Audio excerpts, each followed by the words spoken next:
Hello, everybody. Hopefully we are live and you can all see us and hear us. Let us know down in the comments if you can. That would be absolutely awesome. Hopefully we are live and you can all see us and hear us. Let us know down in the comments if you can. That would be absolutely awesome. Who's got YouTube on? Hopefully we are live and you can all see us and hear us. Let us know down in the comments if you can. Oh, yes. Hi guys, my name's Nicole and I'm just get these ads. Hopefully everybody can see us, hear us, and all the rest of it. Let us know in the comments. That would be good. Yes, awesome. So today's live is Tom Moran, which is Tom's Big Spiders. If you don't know who Tom is literally who I would consider the leading mind on tarantula care and husbandry. You've been going, what, 25 years, Tom? First one 25 years ago, yes. And that was the Queen? That was the Queen. I know you've mentioned it in a previous podcast, but what happened with the first molt? First molt was almost ended all this before it started. I was working in a marina back then, and we got up in the morning, and I happened to glance into her. I was fascinated by her when I got her, and I happened to glance into an enclosure, and she was on her back. Now, I grew up where when bugs died, they were on their back, so I opened it up. I told Billy, I don't believe it. It died already. Now, when I got her, I assumed she was an adult and that she wasn't going to live all that much longer. So I just thought, oh, this is it. She died. Normally, I bury my pets, so I was going to go ahead and bury her, but I was running late for work. So I'm like, you know what? I'll do it when I get back home. And I got back home, and I popped the top of it, fully prepared to take her out to the yard and bury her. And there were 2 spiders in there. And for longer than I care to admit, I was trying to figure out how a second spider got in there. That's how little I knew about them back then. Literally staring at it, looking at the molt, looking at the spider, and going, I don't understand what's happening here. And then finally, luckily, I'm not an idiot. Something clicked. I'm like, oh, she molted. And then I realized how close I had come to actually burying her in the yard, because I thought, and sadly, I've spoken to other people over the years who've done the exact same thing and didn't wait for them to molt and bury them or flush them or put them in the garbage. I was very lucky that I did wait, but yeah, she almost got thrown away. That was it. There wouldn't have been any of this. I must admit, I have done something very, very similar. Or, like you said, I mean, I was lucky because when I started, we got the internet, so we got all that information at our fingertips. Yep. And I sent a friend a message with the picture of this spider upside down, and he went, "Scott, it's molting. It will be fine. Leave it alone." And I'm like, but it looks dead. No. Yep, that's a valuable lesson. And sadly, a lot of people don't know it. You get into them. And I'll tell you, back when I got mine, I was heavy into snakes. Snakes were my big thing. And a lot of people that carried them were just dealers, reptile dealers, that were looking to kind of draw more people to the table by putting some arachnids out there. They didn't know the care of them. If you looked up care, you didn't get a lot. There were a couple books out there that were okay. Looking back at them, they weren't terrible, but it wasn't like you could jump online and, talk to somebody like there is now, which I think is one of the coolest things we got with, Facebook groups. Back before that, there were the forums. It gave you an avenue to go out and go, all right, I don't understand what I'm seeing. Is this normal? What I'm going to do quickly, Tom, is just say hello to everybody that's in the chat. It's what we kind of do every week. So hi, Hadley. Hi, Derek. Hi, Leslie. Hi, Phil. Hi, Christians. Hey, Spider Mum. Hey, Thomas. Hey, Andy.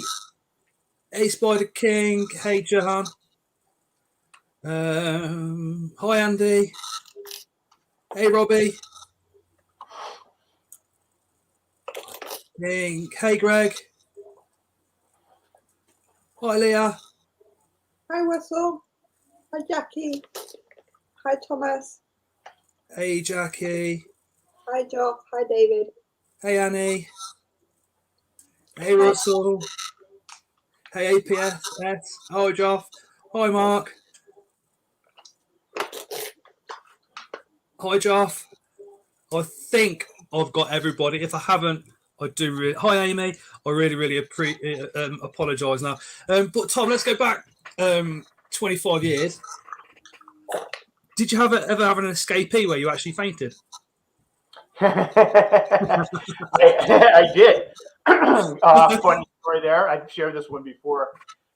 Back when I first got my tarantula, part of it was to get over my fear of spiders. And my thought process, and I think as is a lot of people's thought process that are just getting into the hobby, is that they're cuddly pets. They're things you have to handle, for lack of a better term. You know, it's one of the prerequisites of being a serious hobbyist. So I'd had this spider for years and always been trying to put myself up to handle her. And one day I came up with the idea that this was going to be it. This was going to be the day. So I actually didn't tell anybody. I snuck upstairs. I had some gloves. I think it was like a little golden book. It was one of my son's little children's books. And back then I had the Queen in a little Tupperware Sterilite. They're over in the States. So Sterilite containers. They used to be like the standard for what to keep terrestrial tarantulas in. And I sat down. I have a little snake room. I sat down on the floor and I took the top off it. She was sitting there. And I put the glove on my hand. And I put my hand in and I took the book. And my thought was I was just going to gently shoo her over onto my hand. And what happened was she always had a great feeding response. This spider, in the 25 plus years I kept her, never fasted, which is unheard of with G. rosea, G. porteri. I didn't recognize the difference between feeding responses or a spider striking. So when I put the book in, the spider basically turned around, came at the book, and I heard her fangs scrape the book. And that's the last thing I remember for a bit. And what happened was I was sitting there. I came to, and I apparently passed out, and I was sitting on the floor. And it was kind of one of those deals when you wake up, you didn't realize you went to sleep in the first place. So like, why the hell am I sitting on the floor? And I looked down and her enclosure was in front of me. It was just perched right on the edge of the enclosure.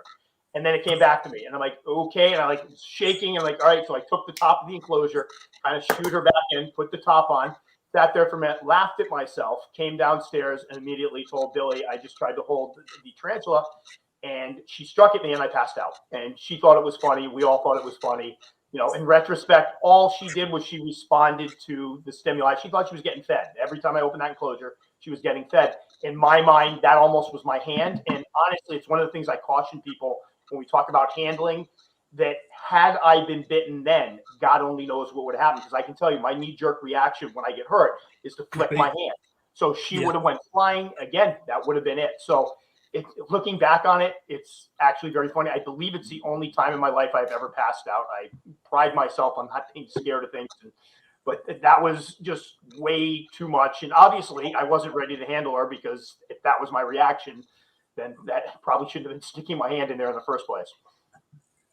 Wasn't it Billy that used to catch all the house spiders for you as well? She was one I got good at for a while. She was the one that used to go around like, there's a spider. I never killed them. And I think that's a big thing. I have a lot of people come on and it's tough sometimes because they'll come on my videos and they go, I hate spiders. I kill every spider I see, but somehow I find myself watching your videos or I see the passion that you have for them and it's making me reconsider that. And it's always nice to hear that.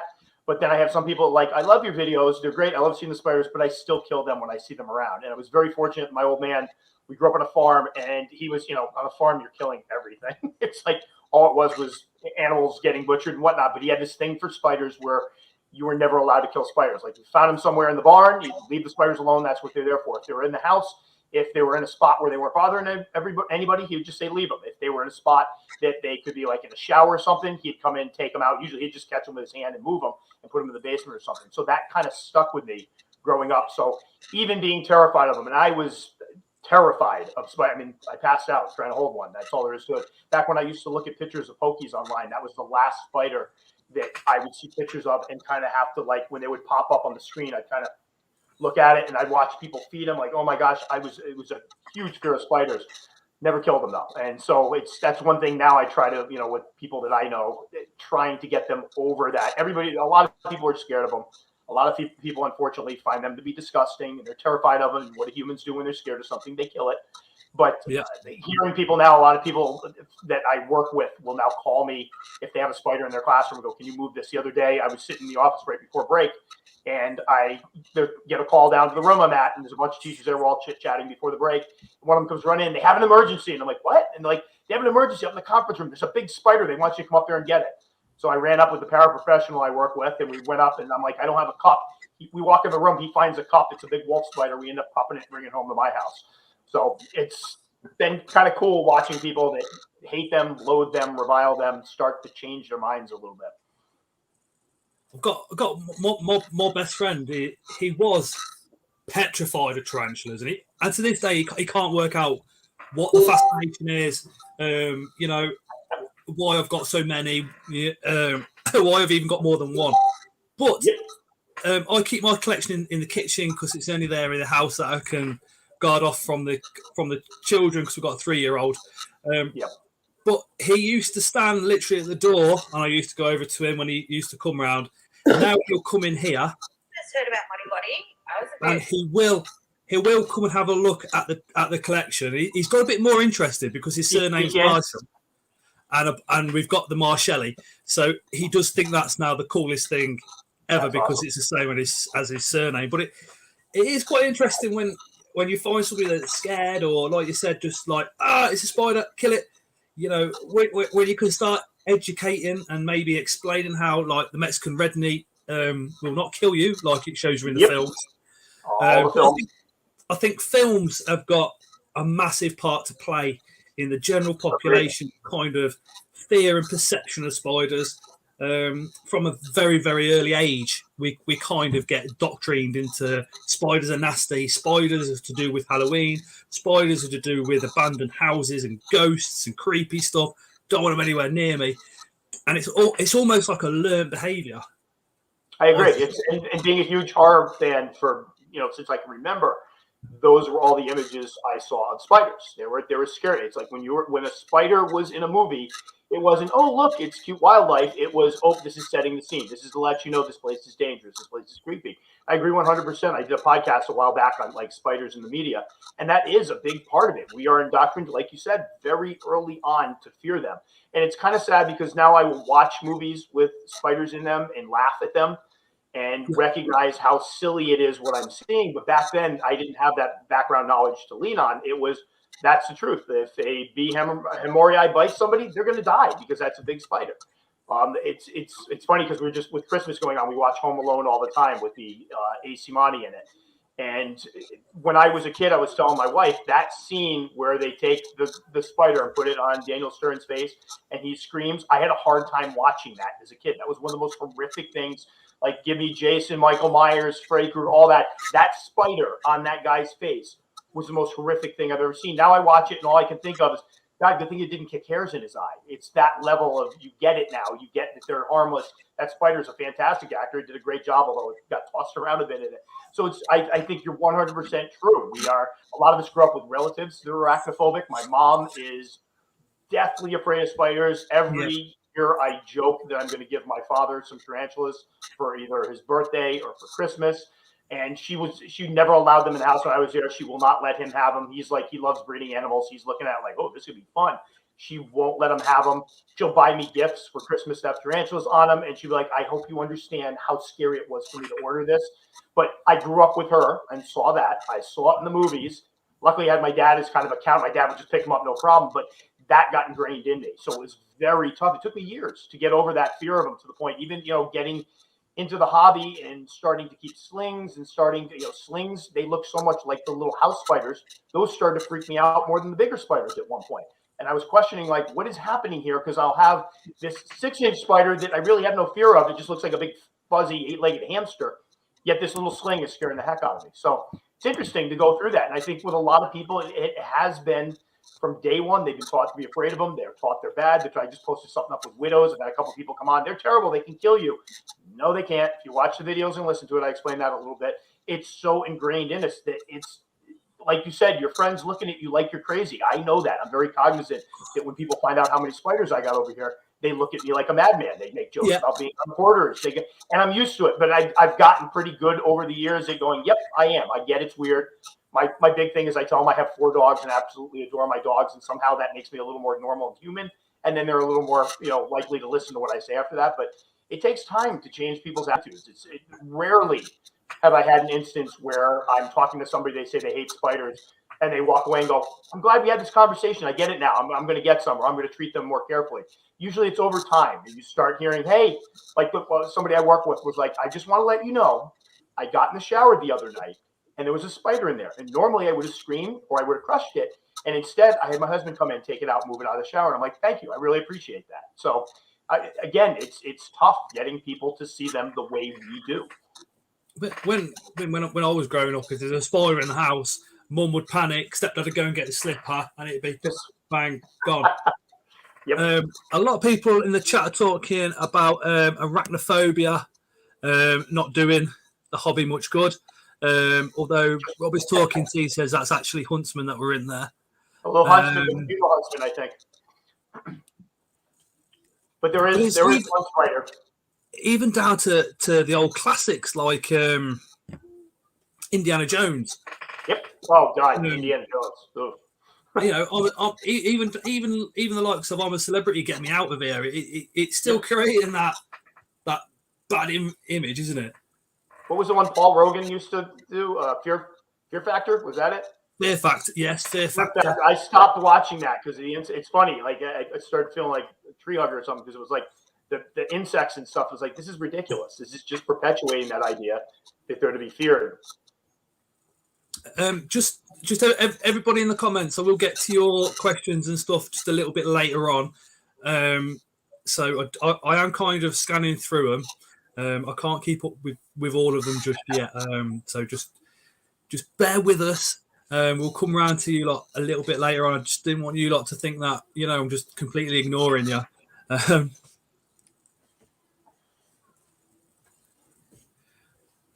But yeah, another thing that I was, I mean, I've never been, I wouldn't say I was ever scared of spiders, but I never had a massive interest for them until somebody gave me two.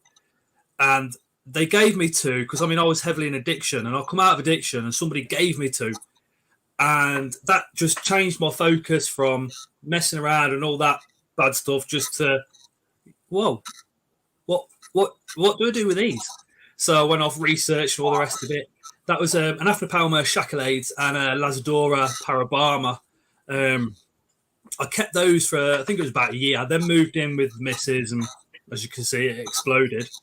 Our third one was an OBT, so Pteronoculus marinius, and the lady in the shop literally just went like this, took the lid off, and started poking around for it, and she was like, it grows fast, and it's a fucking mad bastard, and that's how she sold it to me. And I was like, okay, we'll take it. So I took it, brought it home, whacked it into the internet, and then suddenly it was like everywhere you looked on the internet, it was like, it's an OBT. It's the most ferocious thing ever. It won't bite you once, it'll bite you 1,000 times. And it, like, I think the OBT gets the most bad press ever. I can't get enough of the OBTs. I just bought a bunch more. It's funny because I did that last video on the OBTs. I tried to do one. It wasn't sensationalized. Try to explain that if you give them room, they act like any other old world. They're so overblown. Are there defensive ones out there? Sure, without a doubt. And if you catch one in a bad spot, will it stand the ground? Yes, but it's easily avoidable. And I just today went on, and 3 people went on an old OBT video, and they were all the typical, yeah, they should call them orange demons. You must have a plastic one there because these are all nasty. And some other guys like, have you been counting the number of threat postures you've gotten from it? I'm like, yeah, did you see the videos? She gave a half-hearted one, and that's all I've ever received from her. And I said, I've got more. I don't get any from them. They're notorious, and it drives me nuts because for a while, at least over here, I don't know what it's like overseas, there was a period where they went from, you could find them for like $5 for a sling where nobody had them. And I really do think that we had warned people off of them to the point, and they were so easily bred that nobody wanted them anymore, and nobody was moving them, so they stopped breeding them. It got scary. So it's like the next time I saw them available, I bought a bunch of slings just to have them grow them up again. But it drives me nuts with that species because they're really not bad spiders at all. Again, talking about the myths that are perpetuated. It's like I can do as many videos as I want talking about how they're not as bad as people think they are. And there's still going to be the people that come on, yeah, that video was great. They're demons. You should light them on fire. Like, it's the weirdest stuff. Yeah. They are a stunning spider. My adult female, if I'd have listened to the press, I would have thought every time we took the lid out, it'd just disappear. It would disappear. It'd appear somewhere. It'd have one of the kids sort of dangling off its fangs, munching on it, and all the rest of it. But my female literally sits at the bottom of her court bark, and that's her. That's it. Mine's the same way. Pet Rock, I gave her. She does. She's never bolted. She's never come flying out at me. I have had an OBT sling bolt, and my word, they are pretty quick when they want to be. Very fast. But it's crazy how the OBT gets so much bad repair press, but then other spiders don't. It's like, why? I think the OBT, and this is just my guess. I think they were very readily available for quite some time. I think they were one of the ones that you would go to, a lot, again, around here at least, you'd have the reptile conventions. They're not necessarily geared toward people that are into arachnids. So you'd have them at the table. People would pick them up. They'd bring them home thinking they were like a G. Porteria or G. rosea. They would set them up in shallow little boxes. They wouldn't give them any hides. And they'd have a really angry, pissed off spider. And I'm sure for a while, that's where they got their reputation from, with people keeping them incorrectly because they just didn't know any better. It's like, and I remember seeing an old world back in the day that I almost bought. If I had bought that back in the 90s, I wouldn't be here right now. I probably would have gotten bitten by the thing because I didn't know any better. So I think a lot of people picked them up at pet stores. They were readily available at most pet stores, readily available at conventions. They're cheap. So now you see this beautiful, cheap orange spider. The guy tells you, yeah, it's great, no problem. You take it home and you end up with this little demon because you don't know how to keep it. And I do think that's where it came from, that reputation. I just wish we'd adjust to the fact that now that we know to give them a little more room, to allow them some room to burrow, to allow them, most importantly, some room to web up on the surface, that we'd recognize they're really not that bad. I think they're one of the species that are kind of, I mean, I consider all my boreals to be a boreal, terrestrial, and burrowing because they all do it. I think OBT falls into that as well. They seem to be terrestrial. They want their boreal space. They also want room to burrow. But I think mainstream, you've got the terrestrial, you've got the boreal, and you've got the burrowers, and people seem to want to slot their spiders into one of those three categories. It's not that neat. I agree. And it's not that way, is it, Tom? No. And it's like a Chelobrachys is one, for example. I have a Chelobrachys fimbriatus that I gave her plenty of room to burrow, and she burrowed. But guess what she's doing now? She's up top making web. So it's, you kind of have to get something in between. Like, it's not a full boreal, and that's where it gets kind of dangerous, because I'll tell people, you want to give them some room up top, and then you'll get a picture of like one of these in this giant tall enclosure with this much space up top. Like, no, that's a little too far. You want to just make sure they have that room to web. And some of them, with the Chelobrachys species, I've had some that are strictly, they burrow, you don't see them. I have some that do little shallow burrows and a lot of webbing up top. I have some that don't burrow at all, do all the webbing up top. You just got to be prepared for whatever it decides to do. And that can be tricky. I do think you have the big three, like you said, fossorial, arboreal, and terrestrial, but there's always those little in-between ones where they just don't quite fit the bill, or you might have a spider that doesn't fit the bill and you want to prepare accordingly. I've got a female kraken that must have 18 inches of substrate. I like to go a bit OTT. And she's got her burrow. It goes all the way down to the bottom because she comes at the very bottom. It comes to the plastic. You can see it. Yep. She's never ever in that burrow. Since she's molted, she just sits on top, literally like she's guarding a castle. She's webbed up all the floor, and she just sits there, and she'll just wait until you throw in a hisser or you throw in a roach, and then she's quite happy. You go anywhere near her, she doesn't run off. She doesn't shoot down the burrow. She just sits there, literally like this is my house. My house. Throw me some food and get out of my way. Yeah, literally. I think it's funny. I think to date, I've had 2 spiders bolt from the enclosures, from the safety of their enclosures. One of them was, what the heck was it?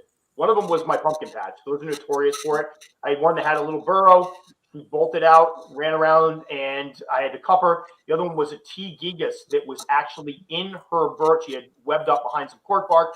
She was in her burrow. I've never had this happen before this, and never had it happen since. Usually when you drop food in, they go for the food, and then you can do whatever you need to as far as working in the enclosures because they're preoccupied.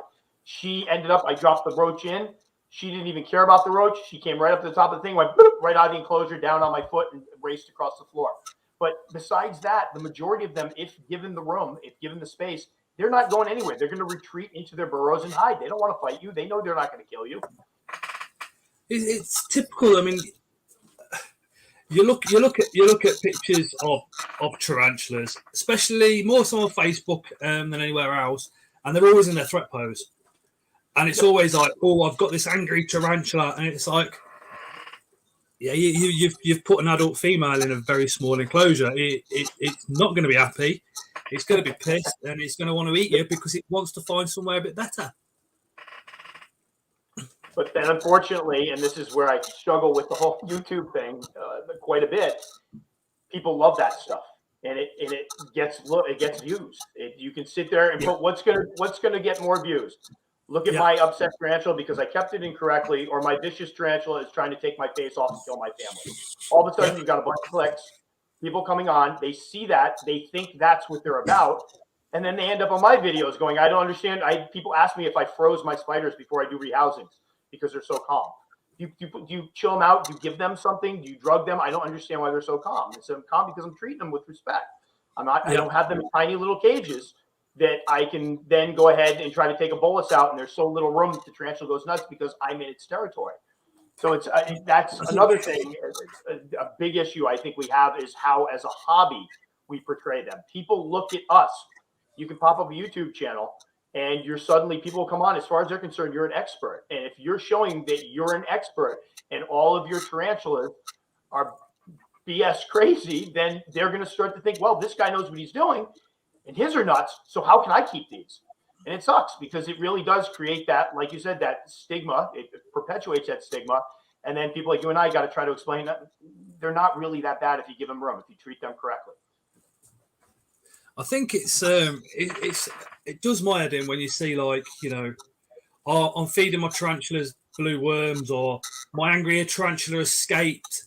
It's just those headings kind of get, like you said, get the views, get the subscribers, and you know it's like your channel should really be on that 500,000 subscriber channel where people are, you know, looking and going, oh, so this is actually how we do it. But you know, it's always going to be those scary headlines that get the attention, unfortunately. And I don't think that's going to change because it's just how we are as humans. You know, it's not.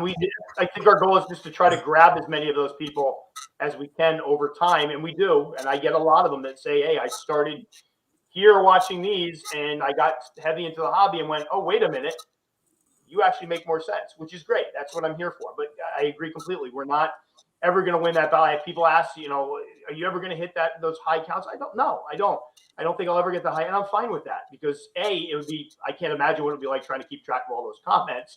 That would drive me absolutely insane.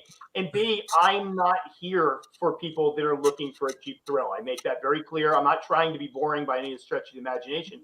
I think that people who have a healthy interest in keeping them well find me entertaining, but I think it's never going to be a point where I'm going to have that many people. I don't think I'm going to have anything that's going to go viral. And even if I did, people are going to go look at the rest of my videos and go, all right, that video was really cool, but these are kind of boring. And that's okay. I think what I look for is people to kind of trickle on down through as they start getting some experiences. They start picking them up, seeing things that don't necessarily gel with what they saw before on other channels. And then they look for more information and they find people like me. And I'm totally okay with that. But the good thing is I came at this, and that's, you know, with the whole YouTube thing, this was never my end game. I never had any intention of being on YouTube. I did the website. I love the website. I love writing. Writing about them gave me an outlet in that respect. The website's awesome. Absolutely awesome. I mean, I ain't going to lie. I will check your website just to make sure, if I'm doing a care video, to make sure everything is absolutely bang on. Do you know what I mean?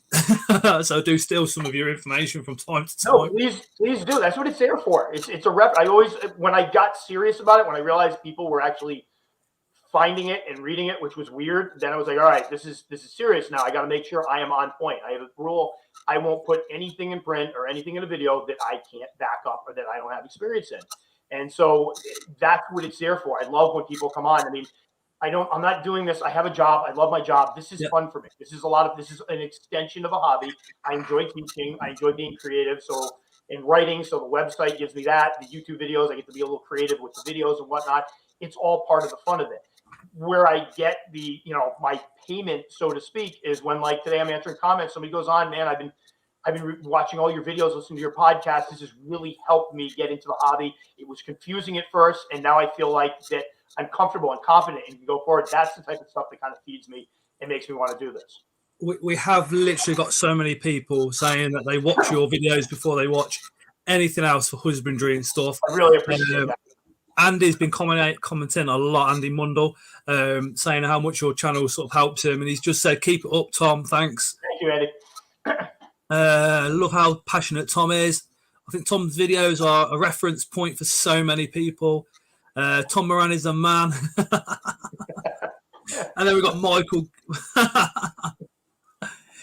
Tom Moran is like, what was that? Oh, God. Just disappeared off the screen. Tom Moran is like the Vito Corleone of the keeping community. That's from Bailey's Bug blog. We wind him up all the time. We call him Dad's Army. If there was... What, apart from sort of the information sharing via the World Wide Web, what would you say is the biggest change that you've seen in the hobby since you started, so in those 25 years? I think the biggest change has been we're not trying to keep them like reptiles or snakes anymore. I think when I first got into it, and this is one of those things, you know, going kind of retrospectively, going back and reading some of the information I had early on, I actually one time stumbled upon a notebook I had that I used to take husbandry notes in. Seeing the changes we made, I think a lot of the spiders that I saw early on back in the 90s were at these reptile conventions. There weren't, like nowadays, I can go online, I can put tarantulas for sale and pull up dozens of dealers over here. I'm sure it's the same way in the UK. There's so many people specializing specifically in arachnids and specifically in tarantulas now. You didn't have that back then. When you went to look for tarantulas, my first one I bought from a Marine, a U.S. Marine who had a huge exotics pet collection. He had a little house, huge exotics pet collection.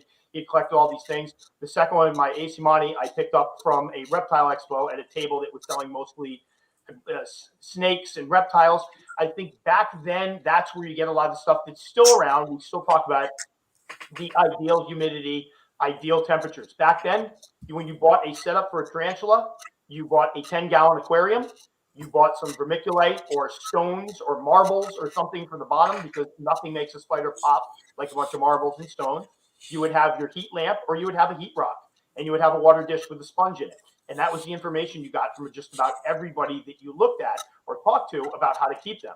And then as time went on, I think what happened is we started realizing they're not reptiles. They're totally different creatures. They're totally different, you know, parameters as far as how they need to be kept. They're very resilient. You know, with reptiles, a lot of times if you don't keep them, you know, certain snakes, if you don't keep the humidity up, you have respiratory issues, you have molting issues. We found now that with spiders, that doesn't hold true. So we don't have to be keeping them the same way we used to keep reptiles. I think that's a big thing that I've seen, a big change, that we now have, you know, specific husbandry with people having kept them for the last, you know, 25, 30 years and documented this. And now with the social media outlets that we have, whether it be Facebook or YouTube or groups, comments, whatever it may be, we can talk about it. We can dialogue about it. We can say, somebody can come on and say, I keep my spider like this. And a bunch of other people can come on and go, hey, that's not how you keep it. This is how you keep it. And then we can talk about it. So I think that's the biggest change, is the fact that we know a lot more about husbandry, individualized husbandry for them than we did back then. I think the 2 years of sort of being on Facebook tarantula groups, it's originally, you've seen, like you said, you've seen people putting up a picture of their spider.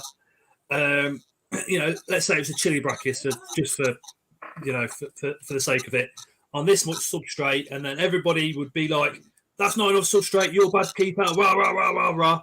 2 years later, that it seems to be turning now. It seems to be getting really nice, and people seem to be going about how they communicate with each other online a lot better and a lot nicer, because if you scream at somebody, they're just going to exit that Facebook group, turn the back away from whoever it is, and just carry on keeping that spider on this much substrate. Whereas if you can educate in a really nice way, then obviously they're going to then go, oh, okay, well, I'll try that then. Yep. Agreed 150%. And that's, and it's, I'm glad I don't spend, honestly, because of time, I just don't get on the Facebook groups like I used to.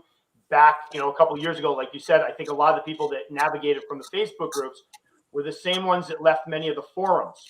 And on the forums, we all know there were certain ones that were notorious for just shredding people that came on there with a question. If they perceived it to be, you know, a beginner question, they got destroyed. If they were picking up an old world and they shouldn't have one, they got destroyed. And like you said, I watched, one of the things that got me doing the website was watching people get torn apart. They're looking for guidance. They're saying, look, I'm putting myself out there publicly.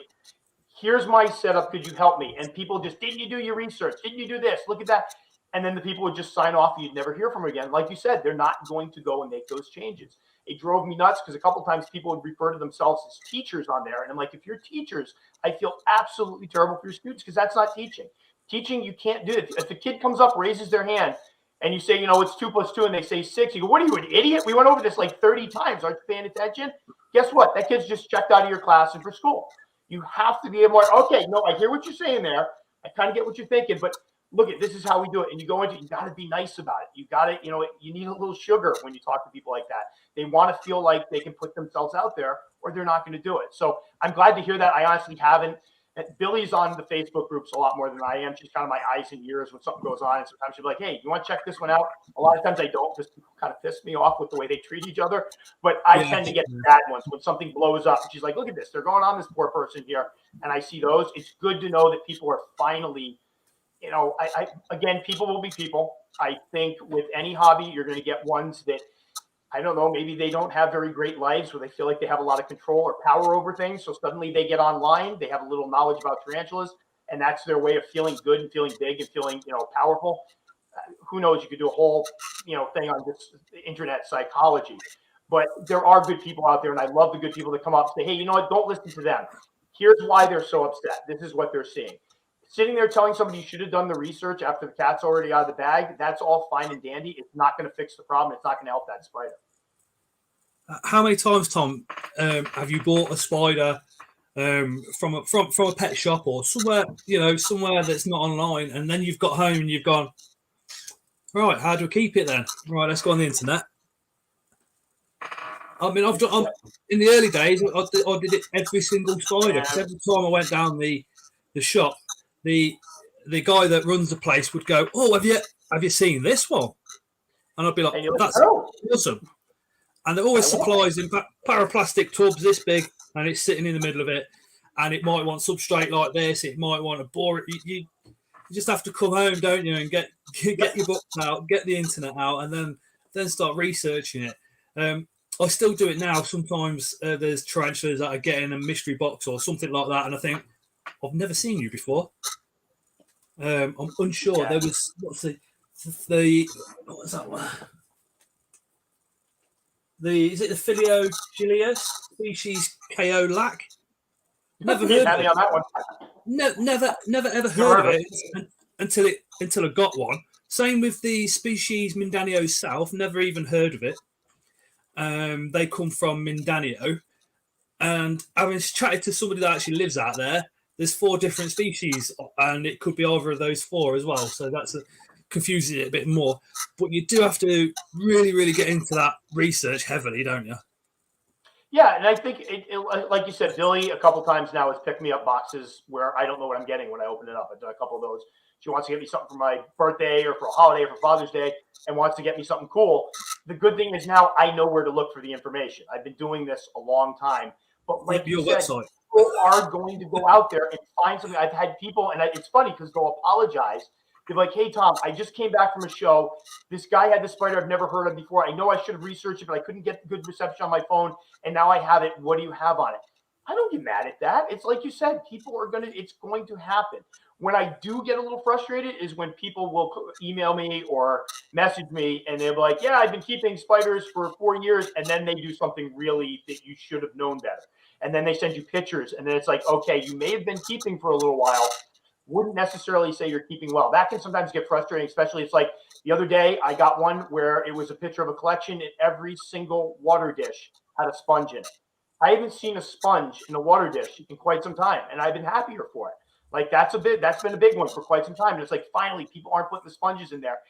And then they had the sponges in it. I'm like, okay, so right off of that, I just want to point out, and I was polite about it, but you want to take those sponges out of the water dishes. They will not drown. Oh, I'm sorry. I've heard they'll drown. I'm a little worried, so I want to leave those in there.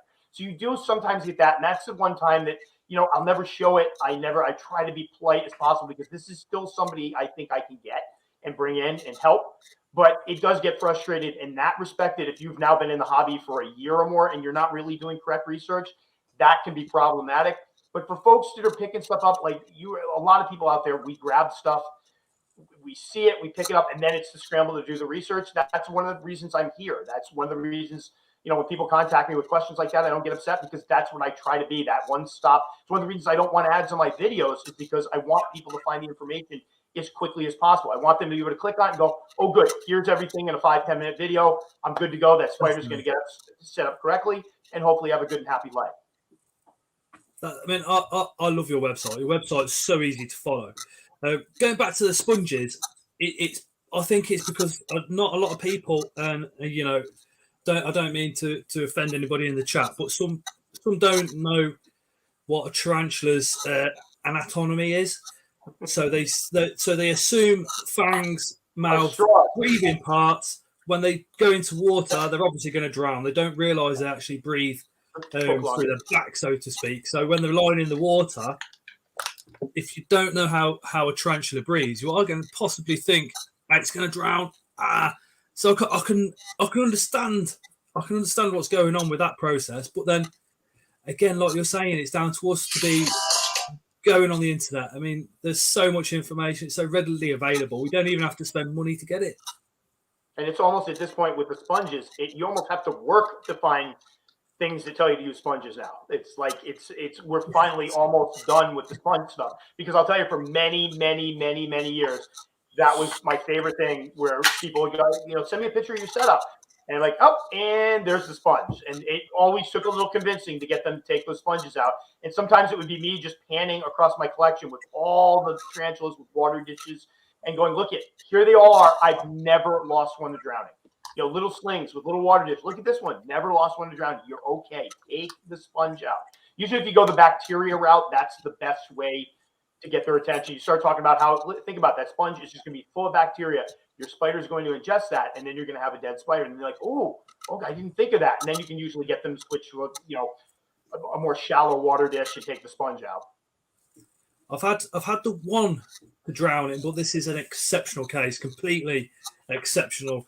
We had the Sturmy with DKS. DKS is dysfunctional kinetic movements, well, dysfunctional kinetic syndrome. So basically it means it's moving extremely abnormally, kind of hypo in one respect, but never consistent, so it can't walk correctly or anything like that. DKS itself, I feel it describes a few of the symptoms, not the cause.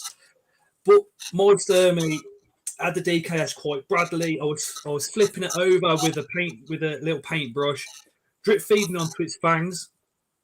It wasn't catching prey, so I kind of got a Mario worm, squished the Mario worm's head, so it's still moving slightly. Put it on the fangs, and the tarantula was managed to munch down on it, and it actually ate the middle section of the Mario worm. And I managed to do that. I think it was twice, and I was putting those couple of drops of water on its fangs every night. I changed all its substrate and everything. But what I did do was to increase the humidity. I put a very shallow water dish in there, but it was quite a big water dish. The Sturmy's bum had gone completely bald. She'd gone quite plump. Still got this DKS. So I was thinking, okay, well, I've changed everything's sterile. Everything's changed. There shouldn't be any bacteria in there. There shouldn't be any foreign bodies or any chemicals that shouldn't be in there. Shouldn't be in there. All the rest of it. I woke up to find that she'd gone to the water dish, flipped herself upside down to molt, and actually drowned that way instead. So I think she'd gone in, flipped, realised then it was probably too much water in there, but didn't have the movement to flip herself back up to get her out again. I think that's what, and you brought up a really good point there. It's normally, we should probably have the caveat, healthy spiders won't drown. The ones where people find them in water dishes, a lot of times it is a spider that was already ill. I've had people that said that, had fossorials come up and die, and they're like, it drowned itself in the water dish. No, it probably went seeking water. A lot of times when they're ill, they do end up around water sources. I've seen with avicularia. That's the one I hear most often. There's somebody's avicularia will end up, it was sluggish. It didn't feel well. I thought it was going to molt, and then I found it dead in the water dish. So, and again, it's very sorry to hear about your Sturmy. That sucks. DKS is not fun. Losing an animal that is that big and that you've kept around that long is terrible. So I'm sorry to hear that. It was, yeah.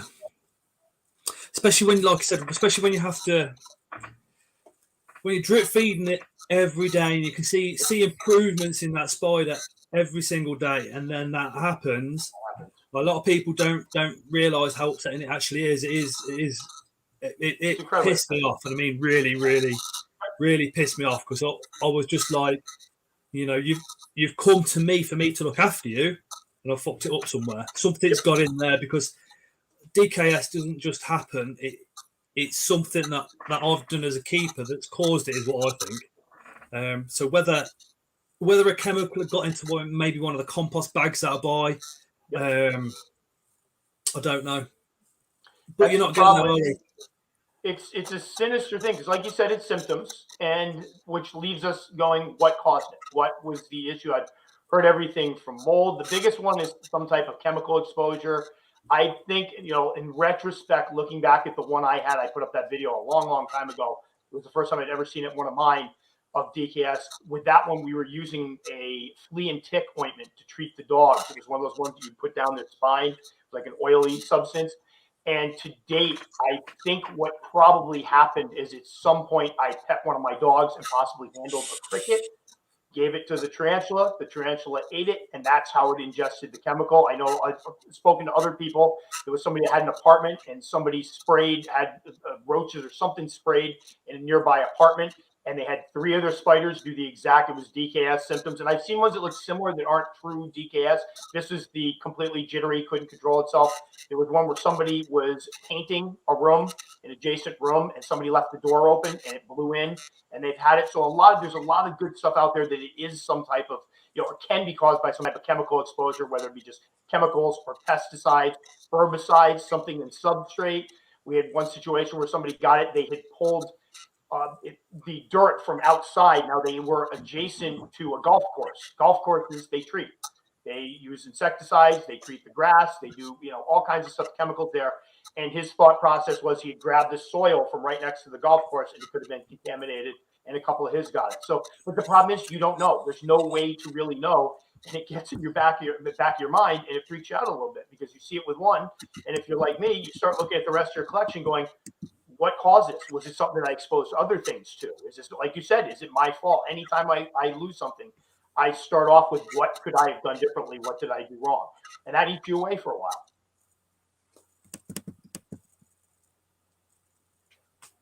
I'm just going to have a quick look at the comments and take see what questions are there for you now, Tom. Lee Welsh says, Tom, how's your pokey that had that awful molt?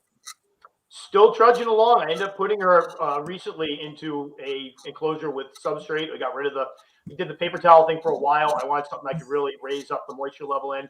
So I put her in a smaller enclosure. It's not an arboreal because she has a hard time getting up anyway. But she refused food for the first time yesterday, which I'm assuming means she's looking pretty plump and in pre-molt. So fingers crossed she pulls through. I've had a lot of people coming on and asking for updates, and she's been eating great. She looks like she's doing well, but I still can't help but be worried about that next molt. Joff wants us to talk about the vermiculite. As I mentioned before we come on, I know you're quite a fan of it. I spoke to, because the theory, I mean, why I don't use it is because of that potential of it sticking to an invert and causing stress. I haven't witnessed it myself yet, but a leading mind on True Spiders kind of put it into my mind, and that's why I don't. Do you know what I mean? I just encountered that the first time yesterday, I think it was. I was answering comments, and somebody went on one of the videos where I was mixing up my substrate mix, which I usually add in a few cups of vermiculite. And they said, hey, Tom, somebody just told me that this is bad for spiders, that it stresses them out. I can tell you that I had spiders on it exclusively back in the 90s. That was the go-to substrate. There are people that I'm not saying to do this. I haven't done this in many, many, many years, but the queen, the one that just passed away, for 10 years was on straight dry vermiculite. And I've used it for years as an additive with cocoa fiber, peat, although I'm shying away from the peat now for other reasons. I love it to mix it with topsoil as an additive to kind of help retain moisture. I've used it to add to the substrate so the moisture percolates down better through it. Never had an issue. I've used mixed up bags of substrates, used it with slings, used it adults. I don't know if somebody had now. Is it in theory? Could it become stuck to them? Yeah, absolutely.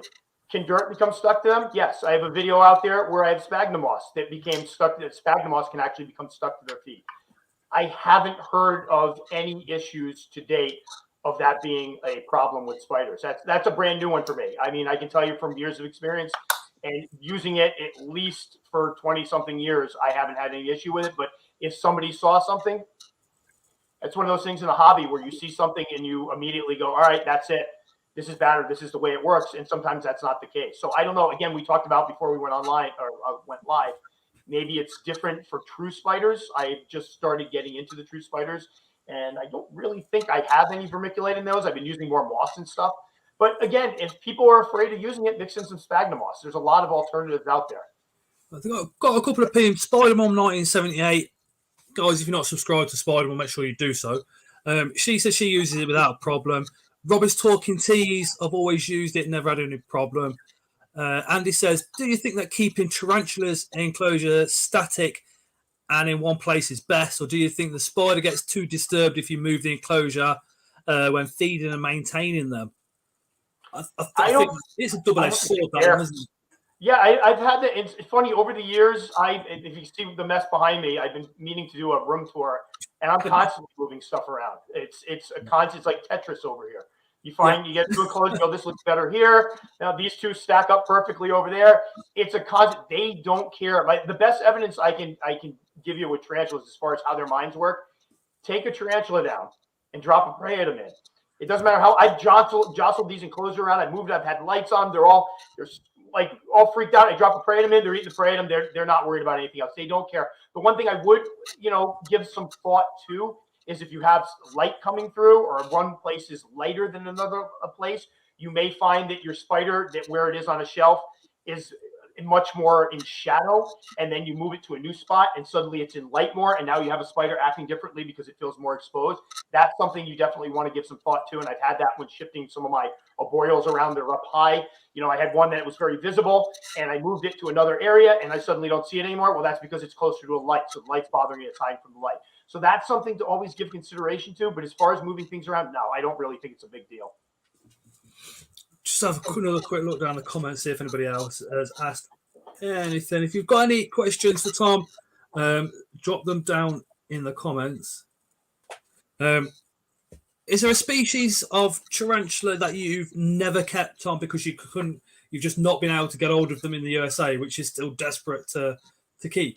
I've been pretty good with getting everybody on my wish list lately. I mean, there's generally, if I find something that I want, I eventually find it. There's always new ones coming in, and I'm sure there's going to be ones out there that it's going to take a while for them to make their way over to the States. As you probably know, a lot of our tarantulas come from overseas. We import them from Europe. And so a lot of times you guys are way ahead of us in getting some people from the UK drive me nuts. Robbie from Robbie's Talking Teas, we have a little competition going with our vermiculite species, and Robbie always seems to get them a few months before I get them over here. It drives me nuts. I'll get the message, hey, Tom, look what I got. And then I'm like, okay, I got to start going for my sources, and I start looking at everybody, and sure enough, they'll end up over here. But usually, more often than not, they eventually end up over here. So at the moment, my wish list is rather short because I've had a pretty good time of getting everything I want. Every once in a while, I do find something new that it's like, oh, I haven't seen this one before. I'll be watching a YouTube video. And sometimes it's when I look up and go, oh, I haven't seen this one before because we don't have it over here. But I will say the time seems to be getting much shorter now. It used to be it could take a year or two to get something over here that you guys are showing off over there. Now it seems to be a lot quicker. I think Robbie's got just about every tarantula he can think of. He's a good friend of mine, and so is his partner Annie. They're both in the chat with the rolling, laughing faces now. He knows. I was hoping he was hearing this. Yeah, he has got a stunning collection. Yeah, he does. And every time I think I catch up to him, like I get a bunch, and I'm like, there you go, buddy. How's that? And then next thing you know, it'll be 2 weeks later, and he's got something else I don't have. Andy says, what type of tarantulas are considered rare to get in the USA? Probably many of the same ones that you got over there. I'm telling you, what I'm finding it odd now is it's very difficult to keep track of all the new species coming in. There's always new stuff coming in over here. And we have this, I think it's called the Spider Shop. I believe they're an affiliate of someplace over in either the UK or Poland. I'm not sure. Somewhere overseas, it's a big deal, or that now has like a US footprint. There's somebody over here in the US that gets import from them. And they've been getting some stuff. Like I go on their page, and I'll tell you, there are spiders I have never heard of before. Now, it used to be back in the day when I would shop for spiders, I'd go onto somebody's page, and be like, oh, there's a new one. Oh, haven't heard that. We're talking, never heard of it, never heard of it, never heard of it. I'm over here just Googling my heart out. There's a lot of new stuff coming in. It's actually getting kind of overwhelming to keep track of it all. If you have a look at a UK breeder and supplier called Creatures from the North, the owner I was chatting to, and at any one time he has 50,000 spiders in. And you will go down that list, Tom, and you'll be like, what is that? What is it? Yeah. What is this? I've never heard of that genus, let alone that species. It's incredible, absolutely incredible.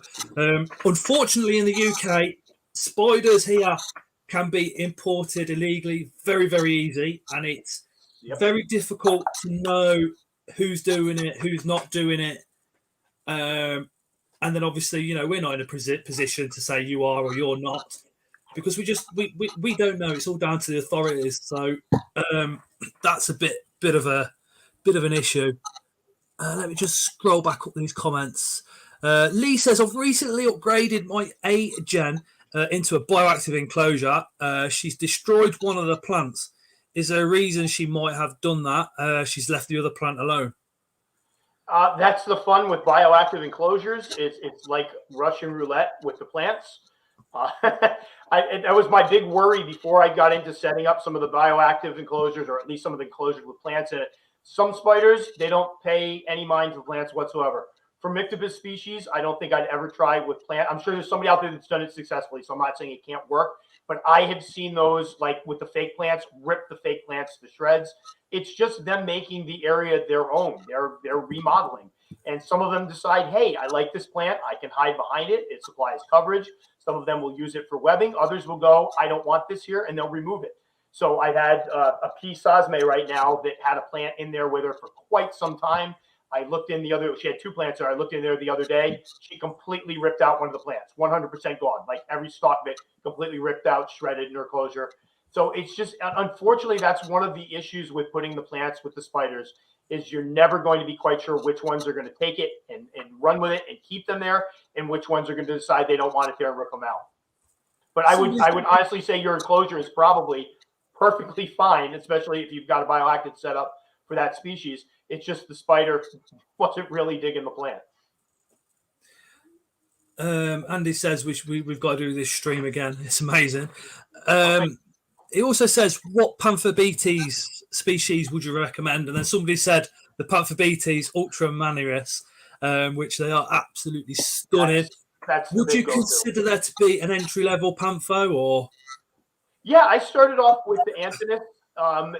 They're all very, very similar. I mean, they're one of those, the big tropical species, like almost be compared to like Zanesta species, or even the Formictopus, where back in the day when I was getting Formictopus, it was because the Panthos were so darn expensive. So they're all very hardy spiders, easy to care for early on. The only issue you're going to have, and it's going to take several, if you're starting with a sling, it's going to take several years to get here. Some of the adults can be rather high strung. My female P. Antinous went through a stage where she was like a pet rock. She molted again recently, and now she's a mad woman, which I love her to death regardless. But there used to be a day and age where I'd take her out, I'd set her on the table, I'd get up there with the camera, I'd take good pictures of her, and she molted last time, and I popped the top off that thing to get that molt out, and she did like 3 laps around it. Totally changed her attitude completely.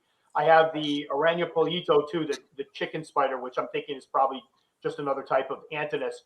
But that one went through a stage where I didn't see it at all. It burrowed. It hit about 7.5 inches. It never came out. Lately, it's been out and about more. So they're great spiders. They're awesome spiders. Very, very hardy. Beautiful spiders. Males, it's one of those species too that if you get a male, Sure, it's not going to live as long, but you're going to have this, purplish, pink, Stunning. stunning animal. My Amphibius species Duran male to date was probably the most beautiful tarantula I have ever kept. I have a thing for purples and fuchsias, and this spider, and sadly it was back in Tom's Big Spiders when I was shooting everything like 720. Like I had my old cell phone, my footage is terrible, so I went back to look at old footage of it. It's all washed out. That spider was amazing. So yeah, any Pampos, they're just babies. Give them some room to dig. Give them some moisture. Give them a water dish. As they get older, big water dish. They eat like pigs. Just awesome spiders. Hey, Spider Mom. Hey, Tom. How you doing? Good, how are you? Good. Hi, Christine. Hey, Ellie. Johan says, Tom, why is a spider hobby so incredibly addictive? I actually did a podcast on that. I think earlier this year. It's for me. My big thing is it triggers the collector gene, if there's such a thing. I've spoken to many other keepers over the years that would collect things earlier on, even as children, collecting comic books, baseball cards, action figures, you name movies, whatever it may be. It triggers that I have to have them all type vibe. I think part of it is and I think another part of why it becomes so addictive is the fact where you get one spider, you fixate on it. You're feeding it. All of a sudden it buries itself. It's gone. I'm staring at a pot of dirt. What am I going to do? Well, I'll tell you what I'm going to do. I'm going to go on go order a couple more. So now I have something else to watch. Maybe this time I'll get an arboreal. See if that's different. See if that one's not going to bury itself. And then you get those. And then what ends up happening? You feed them. They all stop eating, and you go, hey, might as well go out and get another one. At least that's how it happened with me. I can remember my LP sling burying itself. I told Billy I was going to get a lot of slings to start off. My LP buried itself. My back in the day it was the avicularia versicolor, had webbed herself up, wasn't eating. I was checking on them obsessively. I was starting to freak out, and I'm like, you know what I need? I need more spiders. So I'd order more spiders. So I do think part of it is the fact that when you get a bigger collection, there's always something going on. Because let's call it as it is. A lot of these guys, if you're keeping them correctly, you're not always seeing them that often. They go into pre-molt. You're not always feeding them. Having more and more of them, it becomes easier to just kind of feed that addiction, to have something to take care of, to play with. And I do think it does. I mean, I would love to take a poll and find out how many people end up with big collections that were collecting other things before in their lives. And I bet you they're very, almost 1 to 1. Hadley's Inverts. Hadley's only young. He's breeding some amazing species. He will be up there in years to come for definite. He says, Tom, have you seen the Grammostolia species conception? We've got it in the UK. I have seen it. It's very spider. rarely seen over here. It's a gorgeous spider. Definitely something I need to get someday. Is that one of the ones he's breeding right now? I believe he has an adult female. I think he's looking for a male from what I remember. Martin says, where's the best place to buy the enclosures? Decent ones, not the cheap ones from CN. What's CM? CN?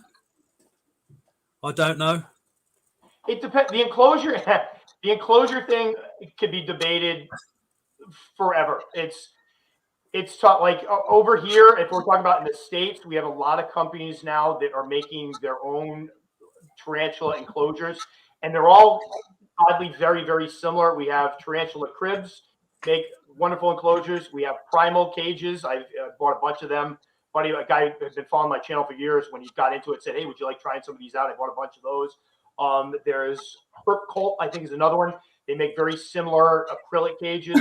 We have a place called Lawrence Plastics, actually in my state of Connecticut. The guy, he started making enclosures just on the side for fun when they were, not having their busy season. And they become really nice enclosures over here. Jamie's tarantulas, they're pricey, but she makes beautiful enclosures.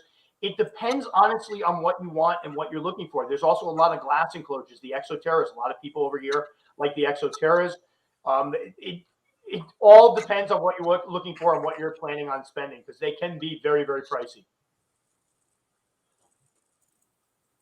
Oh, we've got to answer that one. Thank you. Jackie's just put a $5 down on the actual chat. Thank you, Jackie. And she says, oh, this is one of the ones I can't pronounce. I have a Cyclotesnernium shamadi, Ecuador yellow banded tarantula, Bought it 2 years ago. What do you know about it? Because I can't find any information on it. You got me on that one. I don't have anything. I haven't raised them. I try to only talk about things I've actually raised before. I would, Mike's Basic Tarantulas is another great place to check. If you've ever been on the site, you'll know it because it's got like a really obnoxious green color in the background. But the guy's on point. I mean, the only thing that he has on there, he does put the humidity requirements. But if you read what he does, it's a long dialogue of how he's kept his spiders, how big they are. Like, this is a guy that knows his stuff, and that would be somebody I would definitely check out. What was the other Oh, look at the question? cat. I saw the cat in the picture. The cat's adorable, Jackie. We've had quite a couple of asking what your favourite species is. That's so tough. Honestly, I struggle. It's like picking my favorite kid. It changed. That's why I started putting together another like fun list of my favorites. Because everybody's been like, do another list of your favorite old worlds. And it's like, it's so tough to narrow it down to one. I love the, as far as genera, Poecilotheria, Formictopus, absolutely love Formictopus. Harpactera, I love Harpactera species. OBT is one of my favorites. I honestly couldn't name one. It's not a cop-out. I could sit there and walk around this room and go, that's my favorite. It's been a running joke for years. People that have either listened to my podcast or watched my videos know every spider I show off is a current favorite.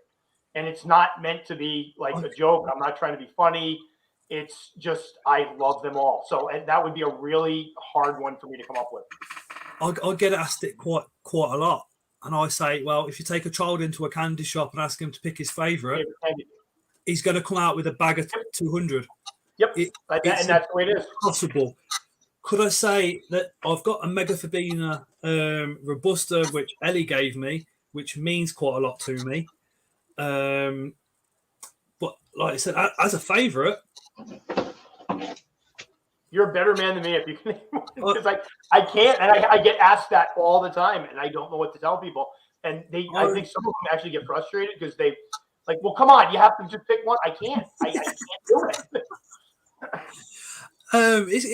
I mean, I get as fascinated by my curly hair as what I do my P Metallica. It depends on the day. It depends on what they're doing. Depends if it's fed or not, made you happy. Yeah, depends if it's out or hiding all the time. My Fimbriatus is another one. She's my favourite when she comes out for a picture because she is the most photogenic spider that I've got. Yep. Selena Cosmere Phlogius crassipes that I adore, and I saw her for the first time in 5 months the other day. For me, it's so exciting when she was out, and I'm like, ooh, so I go over and I grab my phone, and I'm trying to open up the cage, and I get it just open, and I go to put my camera in, and I drop the top, and she shot down the thing. I got nothing, but I still love it. Yep. She's the one that's holding me up. I was doing a video on my favorite old worlds, and I have her as one of them, and I can't get any footage of her at all.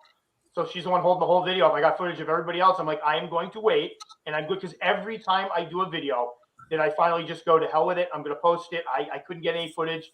I use an old clip or something. As soon as I hit post on that video, I can turn around. That spider's going to be out behind me. It happened with my Oviolocipes. I tried to get some good footage of her. Nothing. She molted, came out, and was just sitting right on the side of her thing after I did a video on it. I was like so upset. I swear they messed with me. Andrew says, what's your sort of keeping when you're looking at? I'm going to use the word true spider very, very loosely. And what you're looking to sort of be getting when it comes to true spiders or megalomorphs and right now, obsessed with huntsman spiders. I mean, the problem was what happened was I bought a book on just spiders in general, and I forget Spiders of the World or something. I'll have to put it up afterwards. It's fantastic. It just goes through. It's very. It's like a survey, and it's very thick reading. Like I read it and pretend like I know what's being said, and a lot of times I have to go look it up. But it talked about all the different species and genera of spiders out there and little tidbits about them, and it just really made me re-examine the true spiders and the other spiders in a way that I don't think I ever looked at them before, and that kind of kickstarted it. So I'm like, you know what, let me give a couple of these a try. And the huntsmen in particular have been some of my favorites. I'm absolutely loving the huntsman spiders. It's now become how many of these, and luckily I seem to have come into this at a good time because a couple dealers over here are breeding a bunch of obscure species that I haven't seen before. So I've been trying, like even right now, I have a list of ones I'm going to be getting in January once they start chipping again, once the weather warms up a little bit, because I want to grab as many of them as I can find. I just enjoy watching them hunt. I enjoy the looks of them. Just awesome, awesome animals. But I just did one on my widows that I love my widows too. I know it's so tough. I love the huntsman. I love those.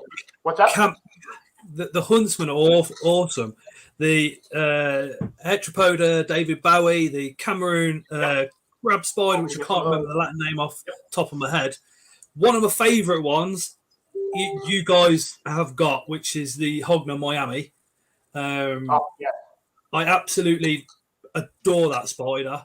And then, of course, over your way, you've got orb weavers as well. Yep. Beautiful. Which there's so much around here. We have orb weavers in the UK. We've kind of gone past breeding season for them. In September, they were covering the garden fences, and the webs are kind of like this, and not like massive like you get over there. Which I suppose that kind of brings me around to another question: is obviously there's tarantulas in America. Have you seen any in the wild? If so, which ones were they? Did you deliberately go looking for them, or? Unfortunately, the state I'm in, we're in the Northeast. It's too cold. We have nothing, and that's one of the things that I have a lot of people that will, contact me via either email or comments that live in the area where these animals live, and I'm always so jealous. I think they think it's just like me being super nice, but I'm legitimately jealous when you tell me you can walk outside and see one of these guys in a natural habitat. I'm sure I don't get out of the house all that much. I mean, we have the kids, the dogs.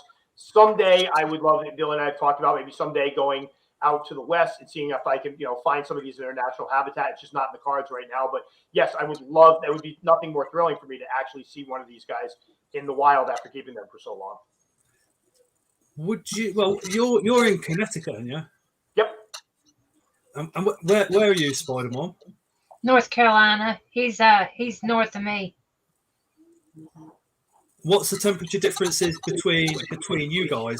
It's because being in the UK, it's really hard for us to comprehend just how big America is, and how much space is in between two people. Because, for us, a long drive's an hour. Well, there's quite a bit. There's quite a bit a temperature difference between me and him, because I'm in the south and he's up north. It gets a lot colder up there than it does here. But we're both on the East Coast. But where he's at, it gets a lot colder. We get freezing. Well, we used to. It's been quite warm this year, but like we usually have freezing temps starting in November or so. We're down south; it can stay quite a bit warmer. We get snow up here. It's much more temperate climate, a lot more cold. So they don't get this far north. We get some of the spiders, even like we get the northern widows. We don't have the southern widows. Oh, D Professor's Critters lives in New Mexico. He says he can literally go out and see them. I'm jealous. Lisa's, where are you from, Scott? I reckon we're neighbours, says Lee. I'm in Coventry, round about the middle of the UK-ish. But if we are neighbours, if you're not too far away, we can always meet up for a coffee. I love doing stuff like that. I suppose that brings me around to another question for you, Tom, is how do you regulate your temperatures in your spider room or rooms? Well, right now, I don't know if you can see it back right about there is the baseboard heater. This is the first time that I have a situation when we bought this house that this room is actually on a different type of heat than the rest of the house. So I can actually regulate the entire room just from the thermostat here and not impact the rest of the house. At my old house that we left last year, I had a small room off of basically the dining room, and it kind of led into our garage. It was kind of a room that we couldn't use for a bedroom. And in that one, I had a stand-up space heater that I used. It's underneath the thing. I have a stand-up space heater that I used to use just to raise the temperature a little bit because it get a little chilly in there. Plus the fact when I started doing the Tom's Big Spider stuff, I would get really slow growth rate because it would get pretty chilly in that room in the winter time. So I did raise the temperature just a little bit just to get everybody growing a little bit more through the winter. But right now it's been nice because I can set this room at 73, 74 degrees during the winter time. The top shelves will be a little bit higher, 76, 77. Bottom shelves will be a little bit lower, but it all stays pretty warm during the winter. We've just got somebody coming into the chat now who's actually been on a live before, and it takes me back to what you were saying earlier about your spiders being so calm, which is Dave's little beasties. He says the same thing. So many people say to Dave, you know, you must be a spider whisperer because your spiders are so calm and relaxed. But again, you know, it just reminded me of how you were saying about your enclosures being providing the correct environment, the correct space for them, which also takes me on to something I was thinking about when you were talking about enclosures, the clear plastics and all the others. I say I'd keep 60% of my spiders in baroplastic, and what I think is it's not always about the enclosure, is it? It's about setting what's inside up. Right up. I think a lot of people get intimidated by you sitting there, you know, people sitting there with tons of exoterras when it's not like that. You know, mine's exactly. full of plastic. Spider-Man's is exactly how both sides of mine here are, and I really like to tell everybody that, you know what I mean, because sometimes you might think, oh, if you got a pokey, you need to put it in an exoterra, or you don't, do we? No, and it's funny because I've covered that before, because I think what happens, and it works both ways. People that keep their stuff in the boxes, the plastic boxes, get a lot of heat from the people that are keeping them in the fancy stuff, because you obviously don't love your spider if you're not going to spend gobs of money to put it in this big, beautiful glass enclosure, which isn't the case at all. My favorite one to point to is Theraphosa sturmi or Theraphosa blondi. I can't tell you how many people show me pictures of enclosures that they set up with them where there's, because of what they chose, it's a pretty enclosure. There isn't enough room for substrate for it. Substrate dries out. It's not a correct environment for the spider. And it's sure your enclosure looks great, but is that what's correct for the spider? And I've had people before that I've helped that got big plastic bins and set up these gorgeous enclosures for their spider that's appropriate for the spider. The spider has room to dig. It's not too shallow. They can keep the substrate moist. They can add adequate ventilation in it. It's all about making sure whatever you've got the spider in is correct for the spider and its living conditions. I think we do get hung up sometimes. We see, and I do have pretty enclosures, but I always try to make it clear when I put them in it that I've spent years keeping them in the boxes, the plastic boxes and stuff. And I'm kind of at full capacity as far as how many spiders I'm going to be getting. I mean, I'll get some here and there, but I'm not out buying a bunch of stuff anymore. So now some of my money is spent toward just upgrading it to look a little prettier, because I like setting up pretty enclosures. But that's not, a lot of times I have one spider that's in one of the prettier enclosures, and I'll have a duplicate of it that's in one of the plastic enclosures. They're both doing fine because they're both set up correctly. So I think that is an important thing to consider. I think if you have the money and you have a smaller collection, or you want to put them in the nicer enclosures, there's absolutely nothing wrong with that as long as you're setting them up correctly. But you don't need to spend all of that money to do it. Yeah, that's just for our eye appeal. Those spiders could care less whether they're in a fancy exoterra or a Rubbermaid. You know, that's just for art to be visually appealing to us. Yep. It's got nothing to do with the how much you care about your spiders. No, and it drives me nuts because I've actually very, very little drama and criticism over the years, which has been great. But every once in a while, somebody will come on and say something like, they'll see a piece of Lithria. Wow, it's absolutely disgusting that you have such a beautiful creature in such a terrible enclosure. You should be ashamed. Like, the spider was raised up from a sling. It's doing great. It's eating great. The enclosure's clean. It's got clean water. It's sitting right out in the open for me, which means it's comfortable. There's no issue here. So trying to explain that to people, it can be difficult at times. I've also seen people the other way that get all mad because it's like, use what's good for the spider and what works for you. I've seen people the other way that they'll look at the expensive ones and they'll go on and go, why are you spending all, like, I'll do a video where I'll put something in a nice enclosure. Yeah, that enclosure costs you $60. I've got mine in something that costs $5. And they get like almost personally offended that I would put them in an expensive enclosure. And it's like, hey, I got ones here that are in enclosures that are worth $2. Like, I get it. It's not that. It's just I'm in my collection now where I want to put some in some displays because I'm up here a lot. I spend a lot of time in this room, and I do like being able to go around and see some of the pretty, try to coordinate glass enclosures and see my spiders in them. But I get just as much enjoyment out of the ones that are in the plastic ones, and they're super calm. So I guess everybody's all set. Shall we talk about a subject that is always up for debate, and I should imagine all four of us are probably going to have different views on it, and that's pokey communals. Yeah. I personally won't, because I've not seen one where one hasn't been eaten yet.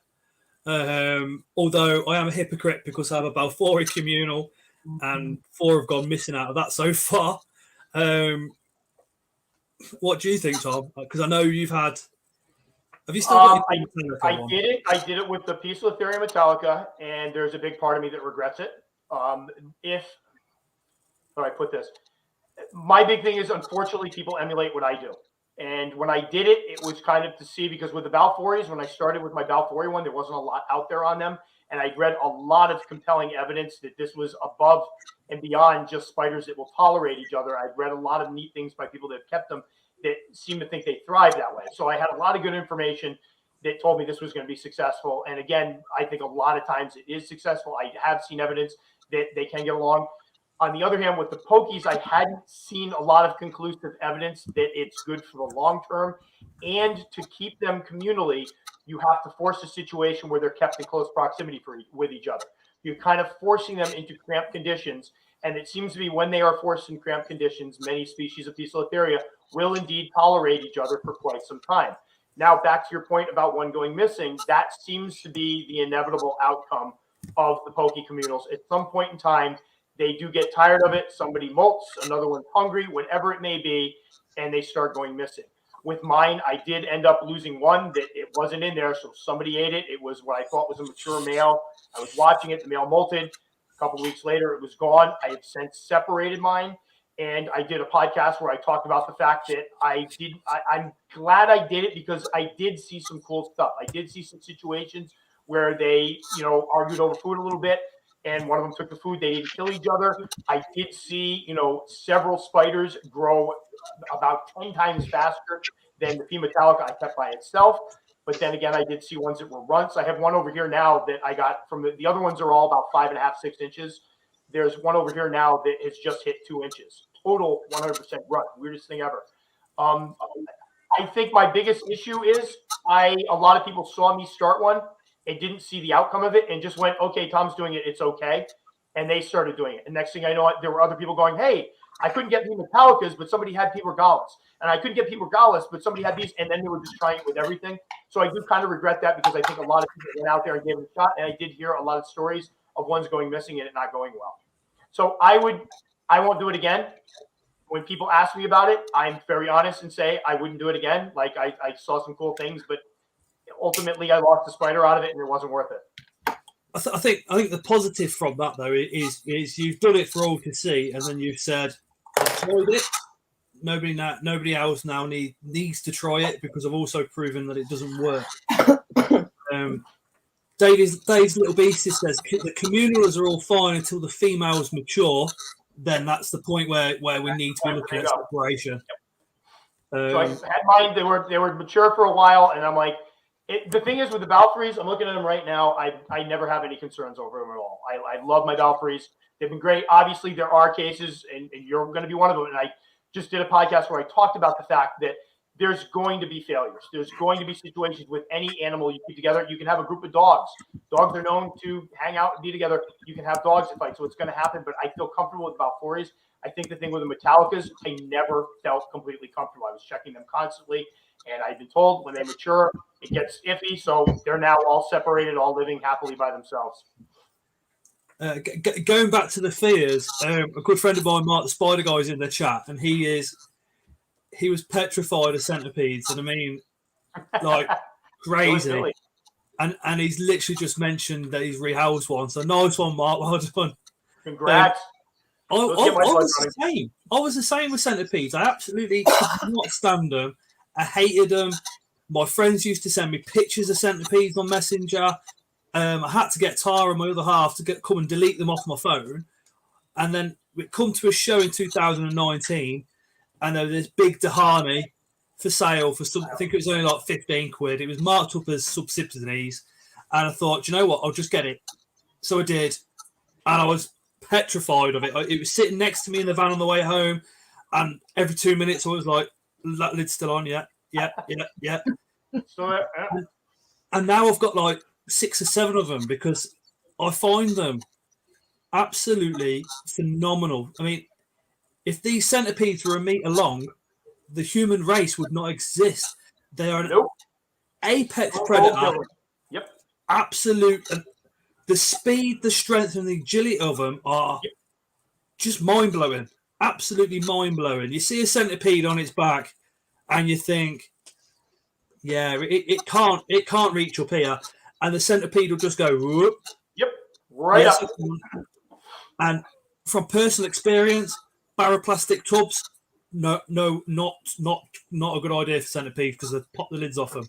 Nope. I had a Dehani pop its lid. It's running around the house. Tara phoned me up and said, "You need to get fucking here, fucking now, you fucking bastard. I'm going to burn you and your whole fucking collection." And I had to literally come home from work. I opened the front door and there it is by the doorstep looking at me. And I did. I think it was. I thought that was going to be the day where I either lose the missus and the kids or the collection. But I put it away. I had another one escape, and I said to Tara, "Shut the door." So she shut the door, and she's gone, "What's got out?" And I've gone, "One of the centipedes," and she's just laughing at the other side of the door because she knows that's going to go anywhere, and it did. I had to strip absolutely everything out. It was about 2 o'clock in the morning by the time I finished. I was down to my boxers because you know spider room, sweating, and all the rest of it. Yep. But I found it. It was a flagtail. In fact, Tara makes me laugh because if I've done something incorrect in a rehousing and one's got out, I'll shout to her. I'll say the huntsman's got out or the P Metallica's got out. There's been a time where I'd had a lividum and it was the first one. And it molted once with me, and I thought, right, I've got to take the lid off, feed it, and I was thinking maybe I should rehouse it at the same time.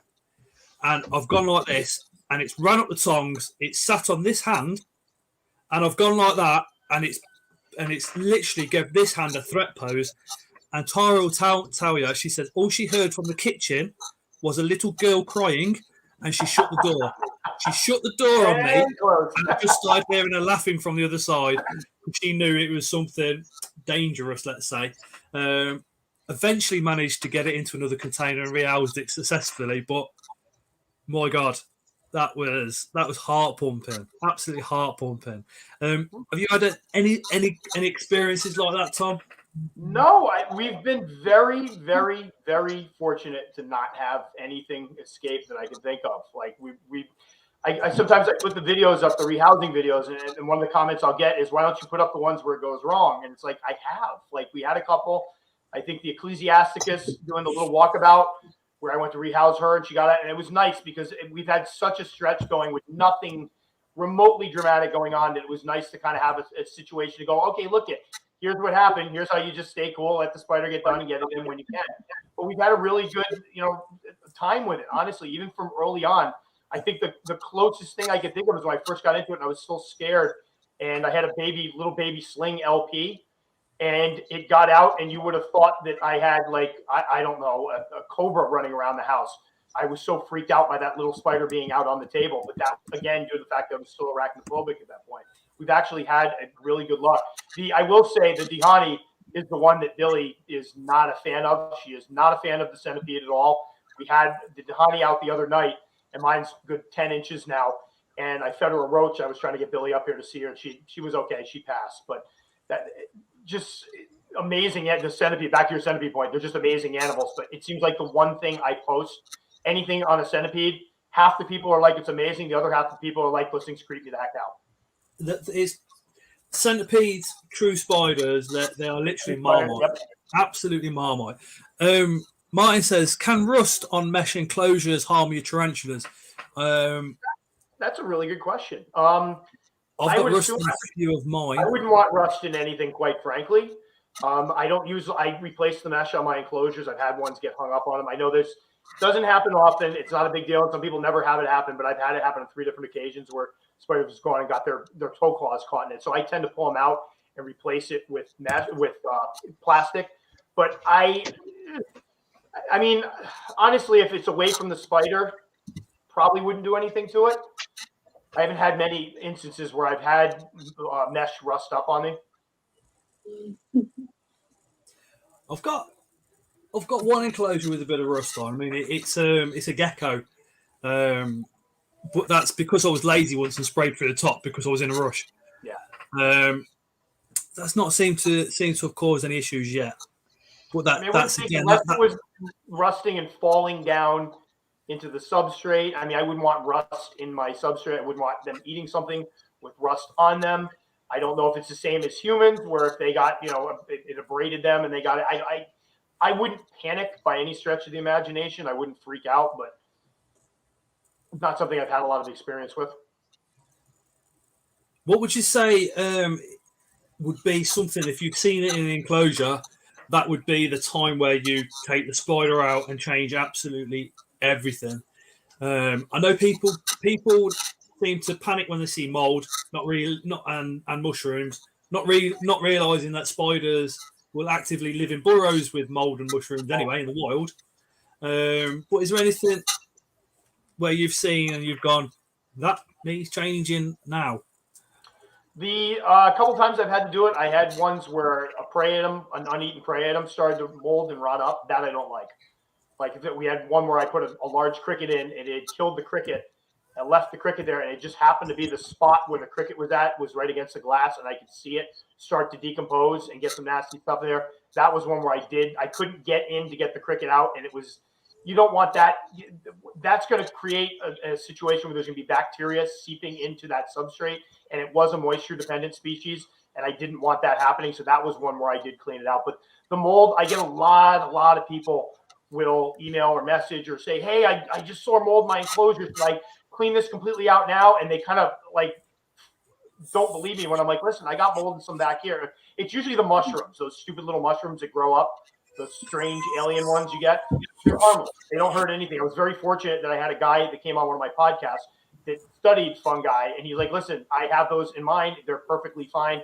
They're nothing to really worry about. But something dead and decaying in there, I would change it for. And I have given more thought, more recently to some of the fossorial species I keep, especially the ones that require moisture, because I have had some situations where I kept them in that substrate for quite some time, and you have to wonder if that bottom layer of substrate, with it constantly being moistened, with their, obviously they take their prey, they bring their prey down there, they eat it. There are going to be microscopic remains of that prey in there if that stuff doesn't get sometimes infested with bacteria. So that has got me thinking more along the lines of being a little more careful with some of my enclosures that I've had those moisture-dependent species in there for quite some time, rehousing them, if not just to freshen up that substrate. Because in real, in a natural environment, that water is going to continue to percolate through and filter out some of those impurities. In those glass or plastic enclosures, there's nowhere for it to go. It just sits there. Emma's just asked, Emma has a male and female DBB. The male slipped out. She thinks the female perhaps is a little bit small. What size would you recommend pairing at? I didn't hear, what species was it? Chromatopelma cyanpubescens. Oh, usually you want the female to be bigger than the male, or at least the same size. So I try not to rush that with mine. And funny story, I just had somebody that tried to mate T. albipilosus, and the male did attack and kill the female. And when we looked at the pictures, when he sent the pictures afterwards, it was a smaller female. So I always like to err on the side of caution, make sure the female is bigger. I think a lot of people, what happens is you get the male and you want to make sure you can use that male, and you have a female and the female's not really ready yet. And I think a lot of people will sometimes jump the gun and try to put them together, but I always like to make sure the female's got a little size on the male.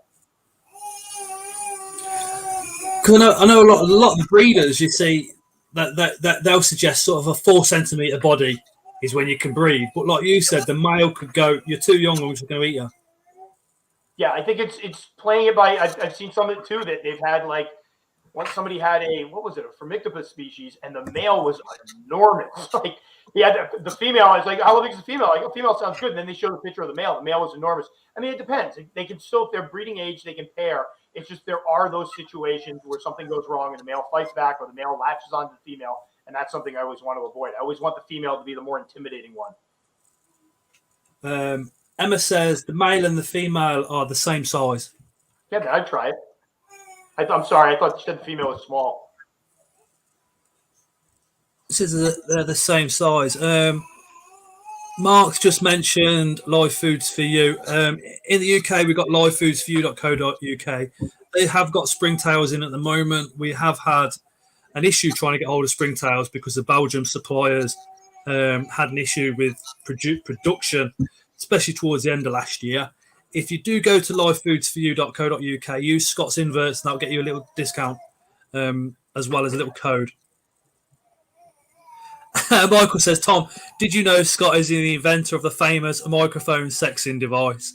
I know that. You're going to have to explain that one. Instead of saying microscope, I said microphone. This is going back. We're listening to here? The males at night in their burrows when they think nobody's around and listening? This is going back a couple of months, and they've not let it drop. They've not let it drop on Facebook groups a lot. It's always the same. I'm gonna have to start like taking pictures of the development stage, maybe. So this is the development stage. Okay. Has Tom got any trapdoors or purse web spiders? Says Andrew. Linophytic phalanx right now, although trapdoors, no trapdoors, but I'm eyeing some. We're getting a lot of them over here in the States now. That's gonna be my next trick. I have a buddy of mine, Basin 79, I think it is. Basin, he does a lot of the trapdoor stuff, gets footage of them in slow motion, and I can watch those all day long. He posts the fast ones and then slow down even more, and they're still fast. So,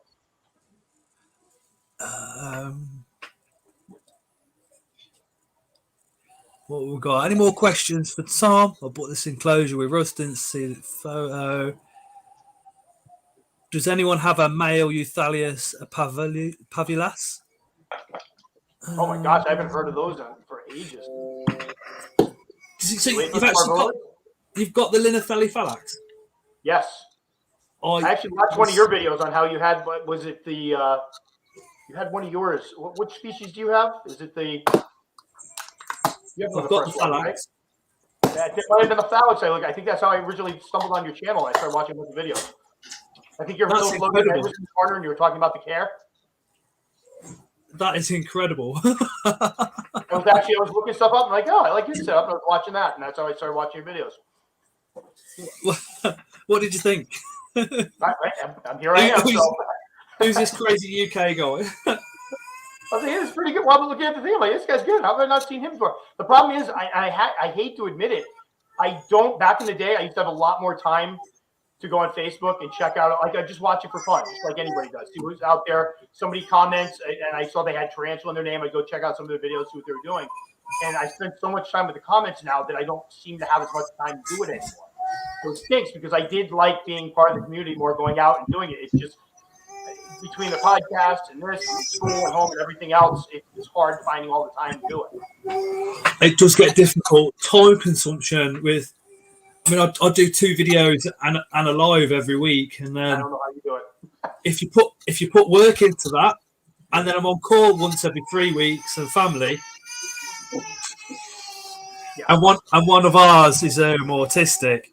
The way I managed to get it done is my other half is the bread and butter of this family, and she is very supportive. Does not get enough credit. If it wasn't for her, the channel wouldn't. It'd be a video once in a blue moon. It really would. Without Billy, you'd be having me shakily hold my camera over the bins. Like if you look at my old stuff, it's atrocious because it was me in the room with the camera talking, and she volunteered to help me. I'll tell you which video it was. It was Homothymus Violacipes. I had my kids holding the camera for me for a little while, and I asked her to come out and hold the camera while I did this. I was embarrassed to have her there. Like still wasn't used to being on camera talking about this stuff, and she's been there ever since. She's been my camerawoman. She does everything with me with it. She is just, Billy does not get enough credit, so I totally get what you're saying, because if I take her out of the equation, I'm not where I am right now, especially with the YouTube stuff. She is so, I'll be up here futzing around the room, decide I want to do a video. She's down there doing something, and I'll be like, hey, babe, can I get a hand up here? Yeah, no problem. She's up here within 2 minutes. It's unbelievable. She's taken an interest in the hobby too, which has been great. She's, the other night she was sitting there barking off scientific names, and it took me a second. I'm like, where'd that come from? Like, she spent so much time up here doing it with me that she's starting to learn them all. So I hear you 100%. She's the one with taking care of the kids and doing stuff down there. While up here playing with spiders. So I'm very lucky. She doesn't get involved with the videoing or anything like that. So I have to prop cameras up and hold gimbals and all sorts. She does look after the 3 kids. Like I said, one of them is autistic, so every night she'll put him to bed and stuff like that. But what I do have, which is really lucky, is like Christine and Ellie and Leah and a few of the girls that are in the community are really good friends with her. That helps absolute no end. That's how it really, really does. Especially at shows and stuff like that, because she can go off with the girls, because at a show, I'm all over the shop. I am literally absolutely everywhere.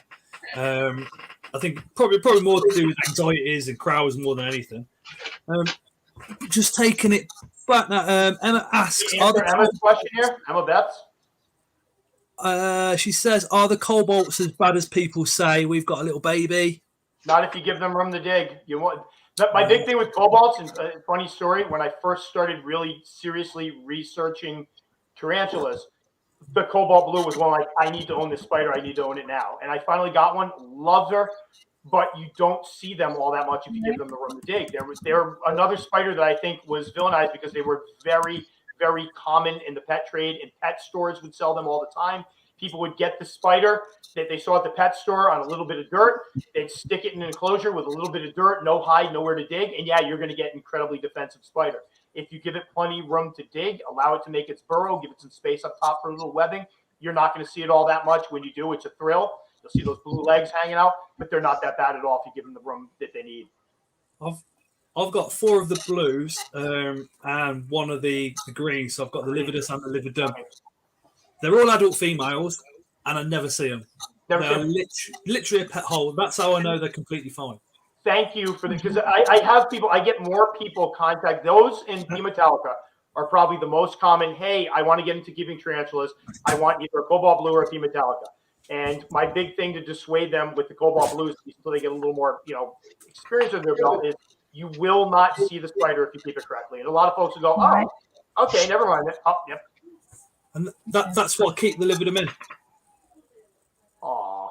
Going back to fancy enclosures and stuff, Perfect. My cobalts are in that. They've got, this is just why I was mixing up the substrate, but I've got a few holes around the bottom, a few around the top, and a load in the lids. And then that's it. Literally up to there. Never see them. Yep. That was the way mine was.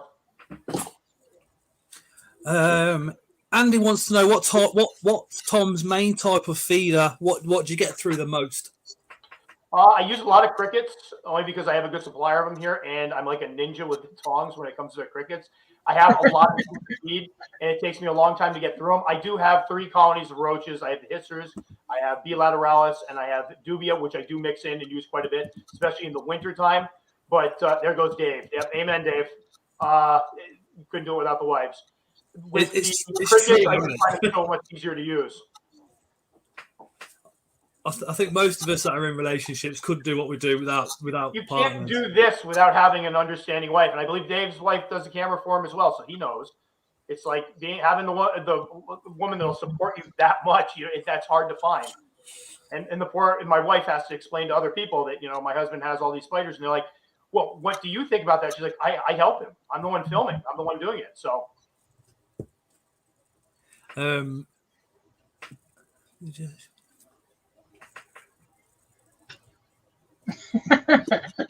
Poor Ellie.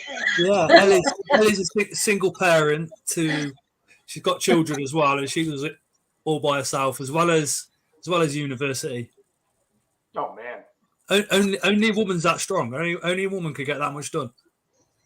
And we certainly couldn't. Is there any more questions for Tom? Let us know in the comments. Have you got any other? I think one of the questions that I think I missed was, what other inverts have you got in your collection? True spiders, getting into some scorpions. I've always kind of loved scorpions. Years ago, I had emperor scorpions that I did not keep correctly. I will throw that right out there. It was back in the 90s, and We couldn't sell them in my state. We still can't sell any arachnids in pet stores or at expos. So my wife and I traveled up to a big box pet store up in another state and picked up 3 emperor scorpions that were probably adult wild caught. Who knows how old they were? They could have been old age, but I had them for about a year. But I used to love when at night I'd turn off the light and I have a little red light and they'd all come parading out looking for food. And I thought it was the coolest thing. So I did get some scorpions, and we have 2 snakes, one of which I've had for 27 years, going on 27 years now, a carpet python. And then I have, what else am I missing? And then the centipedes. I tried it. The spiders are kind of my bread and butter. And I get a lot of folks that will come on and go, hey, we'd like you to do more stuff with scorpions and do stuff with more centipedes. I'm comfortable talking about things that I have a lot of experience with. With those, I don't have the experience. I still have things that I'll put up and people will come on and go, hey, I've raised these for 20 years. Here are some tips. So I don't feel comfortable talking about that kind of stuff. Plus the spiders, I feel like I've now moved from tarantulas to getting into the, some of the true spiders, the funnel webs, the trapdoors. And not that I'm getting away from tarantulas, but I feel like now that's opened up another big thing that I can get into and kind of spend some time with.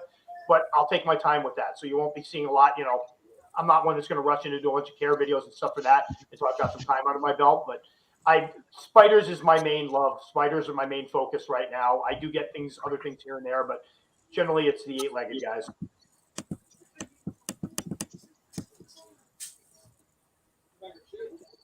Can you give us, can you give us any advice on the breeding side? Emma, honestly, I haven't done a heck of a lot of breeding. I'm not. It's something I have 2 mature males from Mictavit species that I'm definitely planning on breeding with, but I haven't myself been able to do a lot. Part of it is I just don't have the time. It's a time-intensive process. You have to be able to set away, set a place aside to do it. You have to be able to set some time around to do it, and I just haven't been able to set that much time aside. So I'm not the right person to go out. If you want really good breeding information, I do have a couple species I've bred. I've had some success with it, but there are folks out there that do a heck of a lot more breeding than I do. I think the biggest thing with the breeding is, and especially I don't know if it's overseas as much, but over here in the United States, there's a lot of folks will breed and they think what they do is they go out there and they see that people are selling slings on these sites for $40, $50. And they think that they're going to breed these and immediately be able to sell them by themselves and make a bunch of money. And so now all of a sudden they have 400 of these baby slings that they have to care for. Yep. Shipping is exorbitant here in the United States. To ship legally, we use Federal Express. It costs anywhere from $50 to somebody that's close to I've spent $110 to ship across the United States. Now, if you're ordering a couple slings, guess what? Nobody's going to want to pay $50 for your sling when they can pay $30 for one of the big dealers and get a bunch of other things and pay shipping there. So one of the biggest pieces of advice I can give you as far as the breeding is concerned is make sure if you think you're going to have a successful pairing, line up some people to buy them wholesale ahead of time. Figure out where those slings are going to go once you produce them. But as far as the actual pairing, it kind of goes from species to species. Dave, no funnel webs yet, but I am definitely on the lookout for them. That's kind of where I'm transitioning to now. So I will be checking out your video this Thursday. Emma says, what's the best display scorpion that's active for beginner? I'd say one of the desert ones. The desert ones are good. I've seen people keep the emperor scorpions, the Pandanus. Mine are always fairly visible and out. They have dens. They will burrow, but they're always out and about. Desert ones, you're definitely going to see. Although some of the desert ones will, if given the opportunity, burrow. I see a lot of people keep the desert ones in the shallow sand. They can't burrow, and they're kind of out in the open all the time. If you give them some room to burrow, they'll burrow. But the Asian forest scorpion, another one that's fairly visible. Emperors are wonderful because they're big, they're bold, they're usually out in the open pretty well. They're easy to raise.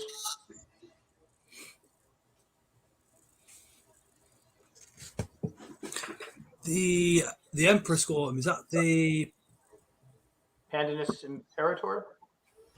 Yeah, they're quite expensive in the UK. They went expensive over here. We've been breeding them. I'm hoping to pair mine again. I bred them ways back. They actually breed pretty easily, which is good. And I think that was what happened was they shut down the wild caught specimens, which is great because they've been taking them for years. And now you have to have captive bred ones. And I think that jacked the prices up because suddenly they weren't as readily available. They used to be, you went to any pet store around here and they always had some, and then suddenly they were just gone. And I think that was the reason why. But now people have been breeding them, and you see them a lot around here, quite a bit. And the prices seem to be coming down a little more. But when I bought my 3 in the 90s, I think they were $15 a piece. When I went back to look for them several years ago, they were selling for like 120. Last I saw, somebody had them for sale for 50. So they're starting to come down a little bit over here. If you can find them, definitely try to get a male and a female and breed them because it's fun to watch. It's cool if you can get them to breed. And the mothers are very nurturing, which is fun to watch. I've got 3 different adults, well, 3 pairs of the Asian forest at the moment. I've just had a message from a friend, and they want to know if you'd wish Kira a happy 13th birthday for tomorrow. Happy 13th birthday tomorrow, Kira. That's awesome. 13. That's a big one. In the teen years. Happy birthday. We also had a question. Well, Mark says he loves his emperor. About awesome. Somebody trying to get back in, Kai trying to get back into the hobby. What would you advise as a starter tarantula? So instead of somebody getting back into the hobby, I think we'll change that and say to somebody that's not got a tarantula full stop and is thinking about getting a tarantula, what do you reckon would be a great first, second, third, or? It's such a tough question because there's so many different types of beginners. This is why I stumble with the beginners list, and they can be so polarizing because it really depends on where you're coming from as far as experience with exotics. I've heard people argue before that keeping other exotics doesn't prepare you for tarantulas, but I disagree. I do think a lot of it does translate, or at least the idea that you're keeping a pet different from your typical vertebrate dog or cat that has to be fed, 2 times a day, constant water changes, take it outside, exercise it. When you start to keep exotics, it does give you some of the skills you're going to need to keep tarantulas. And I've found that people that have kept exotics before can transition into some of the quote unquote intermediate or even advanced ones. There's obviously a million beginner species lists out there. And I've done some, and I did a poll. I did the last list I did. I think I did my top 13, and I decided, I'm going to open it up and ask people what you've kept. And it was your basic beginners, your Grammostola species, your Brachypelma species. We threw in some GBBs on the higher end of the spectrum. The Lasiodora parahybanas were listed. It all depends on the individual. Some folks can get that slow-growing sling, and they don't care that it's going to take 7 years before they see an adult tarantula. They're enamored with it. They love it. They feel like they're growing with it, and that's great. Other folks will pick up that Grammostola sling. A year will go by. They're still looking at a tiny little brown Grammostola sling, and they're like, this is the most boring thing ever. I need something more. For somebody like that, they may need a faster-growing Formictopus species, Lasiodora species, something along those lines. So it's a tough question to answer. Because, and when I answer it with people, I do ask probing questions. Like I'll get people, hey, Tom, I'm getting in the hobby. I've been asking asking folks about what I should get into. And I'll ask questions like, have you kept exotic pets before? Have you had any experience with spiders before? Have you kept snakes before? Like, what is your comfort level? Do you mind a spider that's going to take a while to grow? Just to kind of get an idea for it so I can kind of tailor fit and give them something that they're going to appreciate. It's why I think years ago, the G. forteri or a GBB, G. rosea, was a very popular beginner species. And then a lot of folks started hating on them because they're pet rocks, they're boring. It was my first. I loved it. It was the perfect spider for me because it was hard to be afraid of the girl. She never moved. And Dave, I think that's a very good question. What I'm trying to roundabout way say, it depends on the individual. There are folks that jump right in the deep end with old world tarantulas that do perfectly fine with them.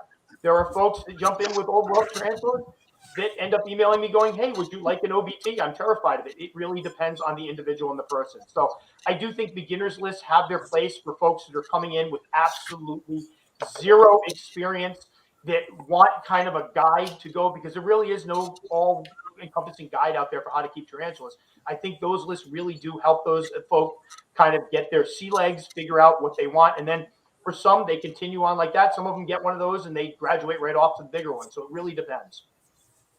I think that is a bit of an issue because you say beginner, everybody automatically goes curly hair, either true form or hobby form. Curly hair is the beginner species.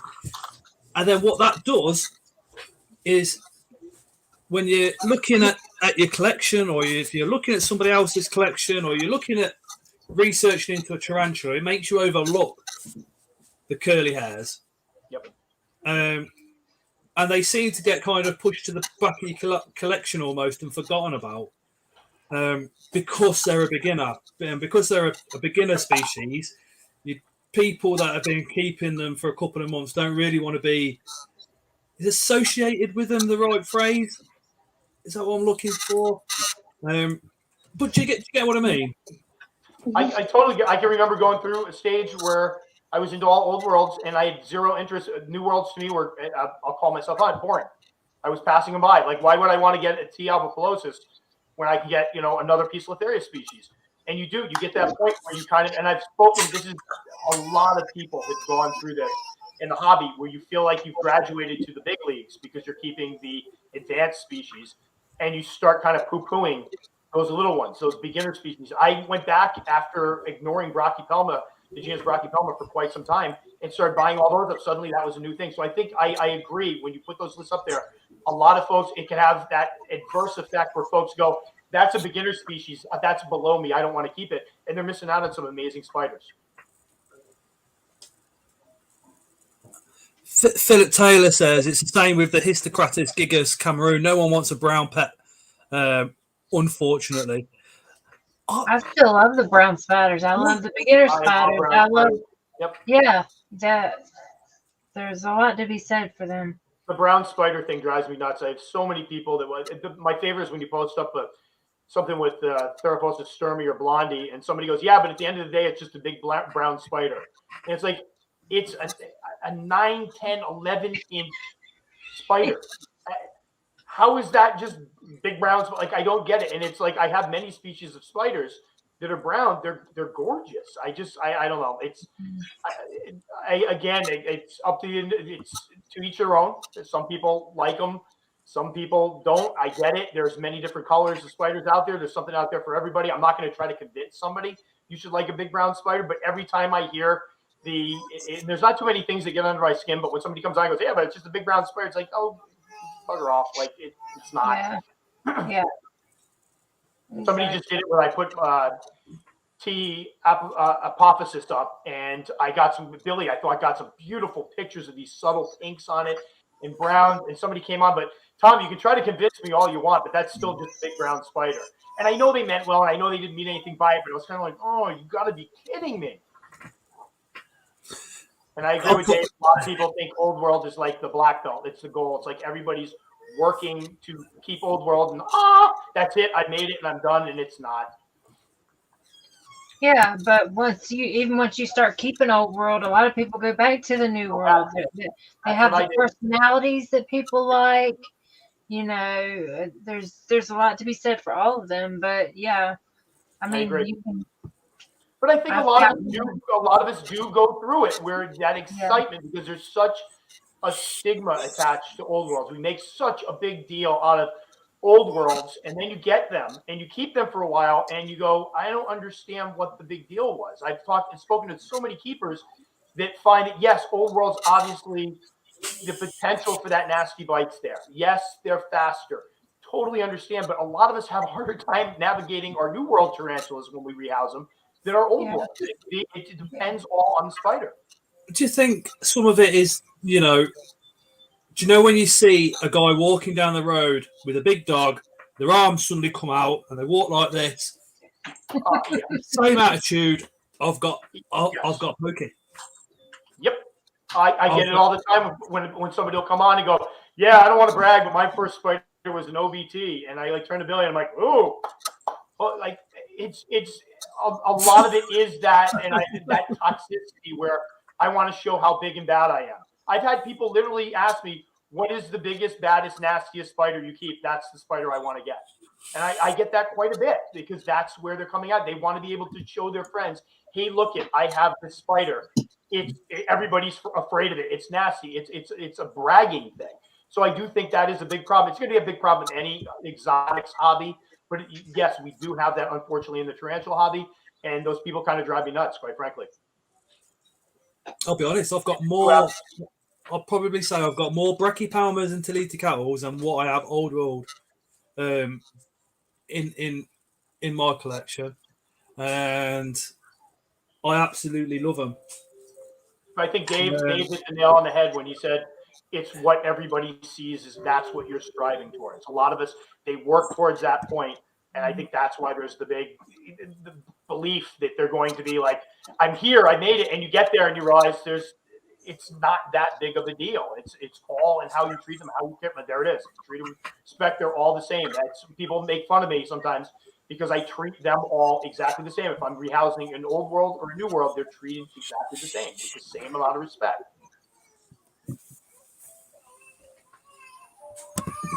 Yeah, it was great, Kyle. That was amazing. Those were amazing videos. The ultimate sling guide that he did, absolutely. Thank you. That was a lot of fun to put together. Although I got very obsessive with it. It's I tried to put together every single question I've been asked because slings do scare a lot of people. I remember when I started keeping slings, like I'm going to kill it, I'm going to kill it, I'm going to kill it. So those are a lot of fun, and I love to date when people find those and they leave a little message say this really helped me a lot. I was so stressed out, this helped me a lot. Like that's the whole reason I spend time doing this stuff. That's right, he sure does. He does. Keep calm and love your spiders is what Dave says. Yeah. I got about 5 minutes, guys, just so you know. I ran over my allotted time. My phone's buzzing, so. You've run over by an hour. Yeah, I know. I looked down and my phone was like, uh-oh. I get talking spiders. It's just we'd be up here to midnight, so. I suppose the big question is, would you fancy coming on again in the future? Absolutely. I love talking about spiders, and it's been a great. I mean, for me, it's like Billy has to hear it all the time, but being able to just sit there and chat and have people chime in, have Dave chime in, it's been a lot of fun. So absolutely, 100%. Tom's videos are the best in the hobby, and his camera work is brilliant, says Andy. Tom's videos are the best. I encourage every single one of you to be sharing his content out. Be great to see Tom get to 100,000 subscribers in 2022. Won't happen. We're good. Would be absolutely amazing. Because you're teaching your day job, don't you? Yeah, I'm a teacher. Mm-hmm. I think that's why I think I've had teaching jobs before that because of my assignment, it wasn't getting the satisfaction of it. So I've always had this to go back on and do my teaching with. I treat it the same way. The only thing I miss out is my personality, and my kids have found my videos. They're like, Mister, you're so dry. Like this is not how I teach. When I get in front of the camera, there's not really anybody to play off of. I love having a classroom of kids in front of me. We have a lot of banter. We joke. We have a good time. We're irreverent. And that's the one part of this I've never been able to really pull in because it's me. Like when Billy's here, Billy and I go back and forth, but sometimes we have to delete stuff we say because we get a little naughty on the side. Not like anything terrible, but we've been together for years. We get along great. We're best friends. So it's very easy for us to get silly. And sometimes we have to cut that stuff out. But it's hard for me with the teaching, not having that audience in front of me to play off of and work with. Yeah. I find it really weird, really strange to try and. How do you connect with the camera? Yep. And in inanimate object that's not doing anything, not talking back at you. Just sitting there. And like when I do my intros, it's me in my room by myself. I have the tripod. I used to have Billy hold the camera when I did my intros. And I felt bad because she's sitting there staying steady as can be. And I'm talking. So I'm like, you know what? She doesn't need to be bothered by that. I'll go up here, throw him on the tripod. But I mess up more times in those intros because it's so awkward. It's me staring at that camera, trying to pretend like I'm talking to a classroom full of people or trying to picturing some of the people that I interact with through the video comments. And it's just really, Professor Critters, amen, buddy. It's really awkward to do. And I will mess up. I will swear. I will make fun of myself. I will talk in voices. I try to get myself to loosen up. Because it's funny, the first time I was ever on camera was for Tarantula Dan Oakley, asked me to do an outro for one of his videos. And at that point, I had no intention of ever showing my face on camera. and I couldn't figure out a way to do it and have people know who it was. So I got a green screen and did some. It is the most awkward thing. I actually found it the other day going through my videos, and I'm like, oh, let me put this on. It is the most awkward thing I think I've seen in my life. It's cringeworthy. And that was the way it was for quite. I'd sit there in front of the camera, it's like hugging myself, insecure, because I didn't like talking to the camera. Billy, when she started holding the camera, I was embarrassed to be doing it in front of her because I felt like a giant geek. To date, I'm still not comfortable with it.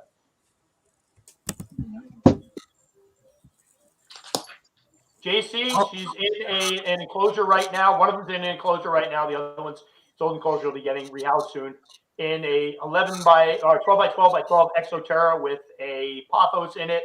I did set that one up. That was one of the ones that folks from the Philippines said can be semi-arboreal. So I gave her the option of being arboreal. I put the cork bark going up and built some stuff behind it, and then did one going down. She did end up burrow. She's in her burrow. But I did feed her 2 days ago, and it was one of the few times I've seen her out and about. She was out. She's looking good. F has just put $2 onto the chat. Thank you so much, and says Tom videos at the top if it's uploaded in time. That's the only person that gets away with making fun of me not uploading. We have a running joke now that's gone on for God, I don't know how long, where I used to post it like Saturday, and then sometimes it's Sunday, sometimes it's Monday, and if I don't post Saturday, I'll get a comment saying something along the lines of "you're late." And it's been a running. I know it's a joke. I feel bad because one time a bunch of people jumped on him and were like, "How dare you talk him like that?" It's been a joke for years. It's totally okay. So anybody ever sees him giving me a bad time in the comments, let it go. It's a joke. It's totally fine. I comment on my video. Somebody gave me a hard time because I took a week off for the holidays, and I got a bunch of people coming on. One of them was like, "Yo, where's your video?" And I didn't think it was joking. I think they were really legitimately upset. I didn't put one up there.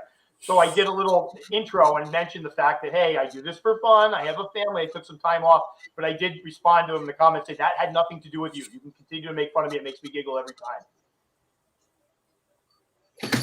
Lee says, I think these live streams should be a regular thing between all YouTubers. You should all get your hands together and sort something out. Lee, we do one on this channel every single Tuesday at 8 p.m. UK time. Ellie and Spider-Mom, they also do one on a Sunday. Who does the one on the Friday? It just depends who feels like it between the few of us. Yeah, Lee, basically, if you give Spider-Mom a subscription, Ellie's Bug Babies a subscription, and Mark the Spider Guy, there's always a few lives going on in the week. And incredible inverts and other animals. You should be well away.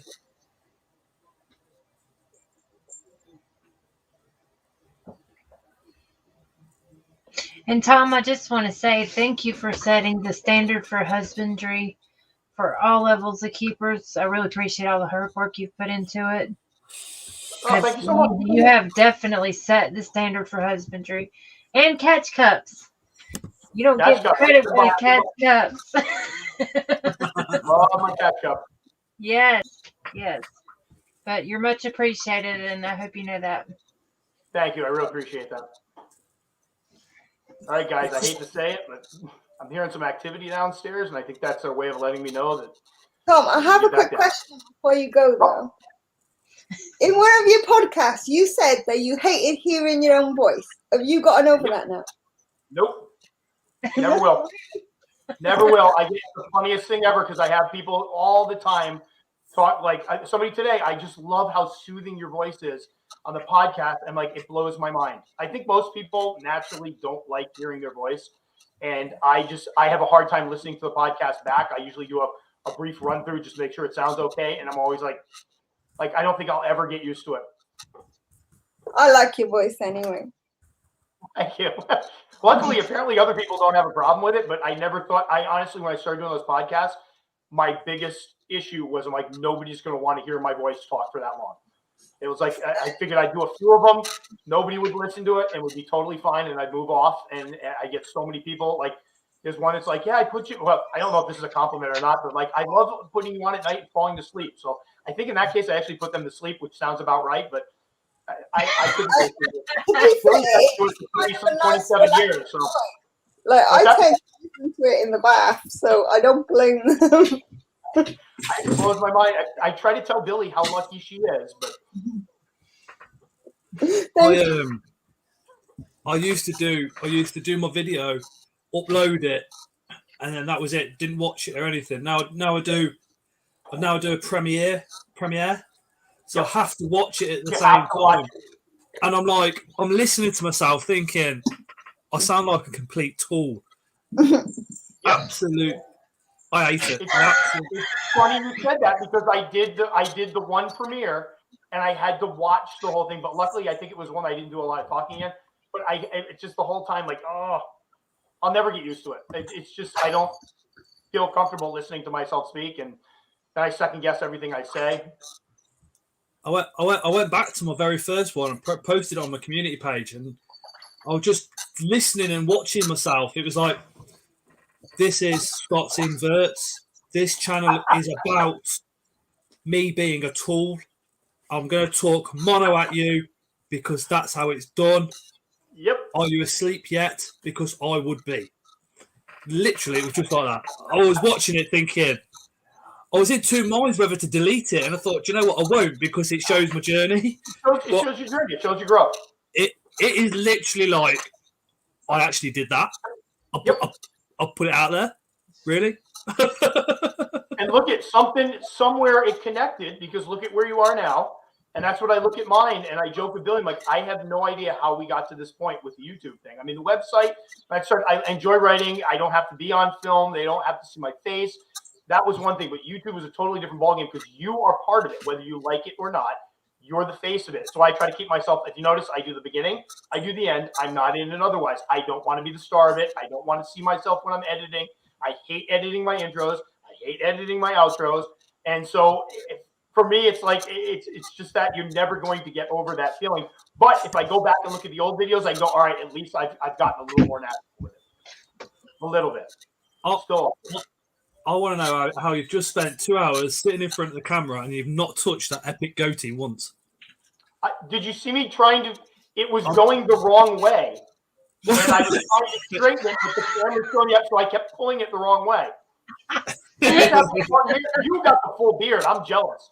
I'm almost 47. I still can't grow a full beard. So, this is it. 47? So full. I'm so jealous. Tell you what, it's the Americans. You've got something going on. Christine looks like she's mid-30s. You look like you're mid-30s. Thank you. There must be some sort of mystic fountain of water, fountain of youth going on over there. My big fat baby face. If I didn't have this, I have no chin, so I have to use this to kind of draw out my face. My son keeps going, Dad. Every time he tries, I make fun of him because he's got my big fat face. He goes, Dad, pull your goatee back. I'm like, no. He goes, go ahead, pull your goatee back because he knows I have no chin. I think the goatee goes right to my lip. So I'll pick our 3-year-old. I'll pick him up, and if I'm telling him off, it just goes, off. There's this particular spot, and I think it's round here somewhere. When he pulls it, it's like, oh, tears straight to the eyes. It's like, my God, that hurts. But yeah, thank you. Like, literally, thank you so much for coming on. I know it's been a while, since we first started talking to get you on the live, because I think it was about middle of summer, wasn't it? Sorry.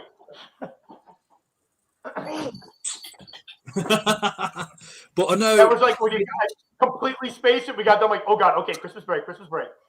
It was like, I know the time difference is massive. So 8 o'clock for us in the UK is 3 p.m. over where you are, which is you're still at work.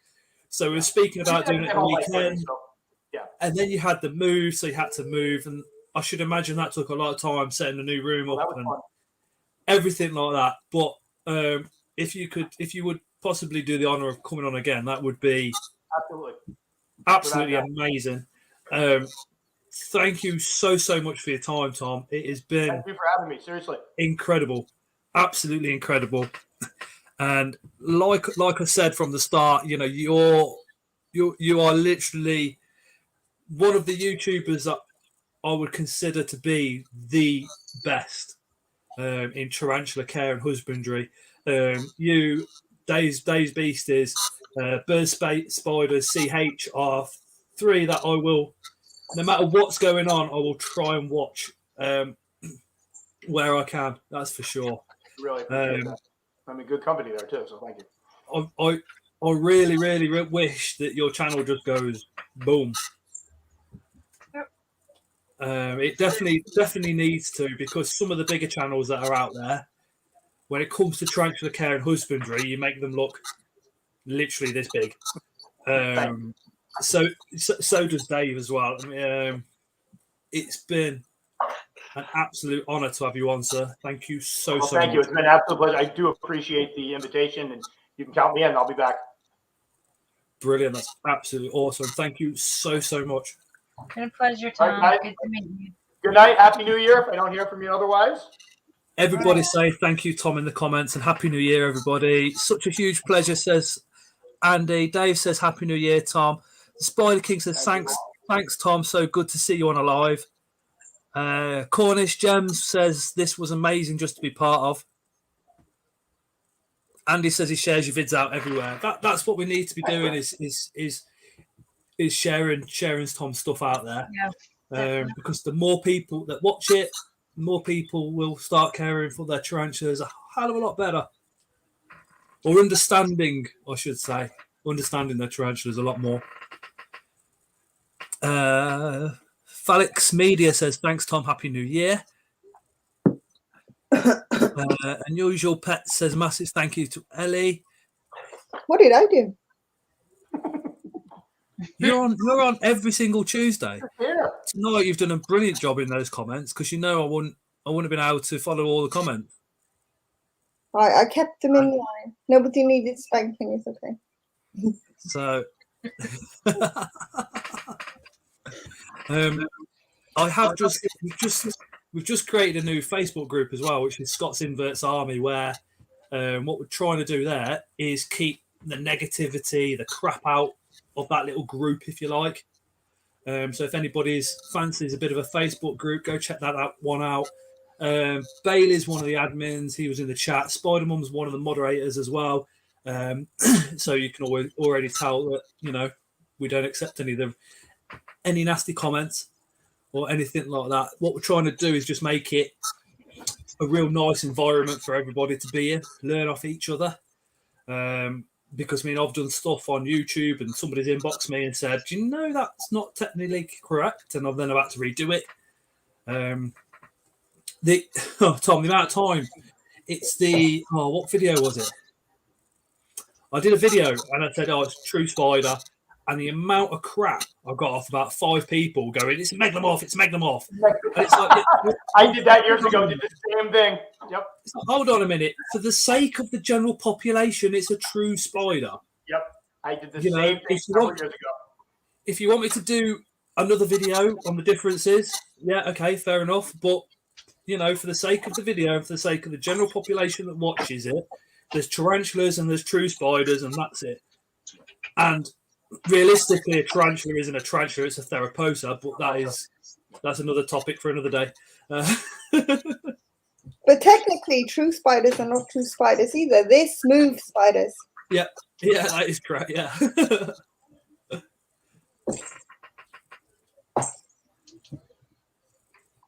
Oh, hey, Dershan. Dershan, you've come on a bit late, mate. Hi, BJ. You got any breeding plans for the coming year, Tom? Well, we've still got you. A couple for Mictobus species. I don't want to say which ones out loud, but I got 2 males. I'm hoping this weekend we'll be trying them out and fattening up the ladies a bit. What reptiles is it? You've just got a couple of snakes, or Ball python, pastel ball python, and then a carpet python. And I actually got them up at the same time I got the queen. Wow. You got no lizards or anything, no? Nope, no lizards. Eventually, we'll probably get it. Billy's always wanted a bearded dragon, so we'll eventually probably you gotta get a beardy. What's up? You gotta get a beardy. No, I know. I love beardies. I've always loved beardies. I actually had a blue-tongued skink years ago that I ended up trading to a friend of mine. God, I wish I had that one back. I absolutely love that thing. Those are fun too. All right, no worries, Tom. Again, thank guys, you. have a great evening. Take care, Tom. Y'all, and I'll see you again soon. Take care, Tom. Bye, guys. Wait. Don't get us started on reptiles, says Dave. Dave needs some. He used to keep them, didn't he? He definitely needs some. Yeah. That's it. That is the thing, though. You look at spiders, reptiles. There's just so many out there. It's like, my God, you really do have to sort of withhold yourself and then chill out, don't you? Yeah. I think you at least have to have one Jaden. lizard and one snake, then you'll be fine. You're bad. Okay. You're bad people. Stop it, says Dave.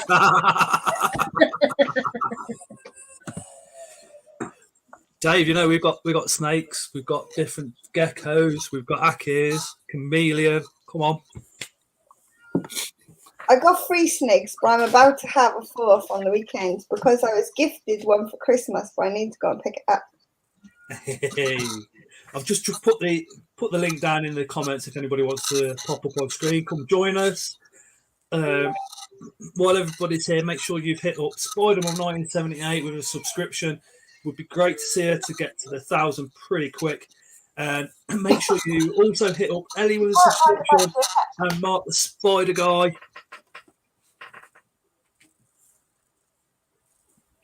Thank you, Andy.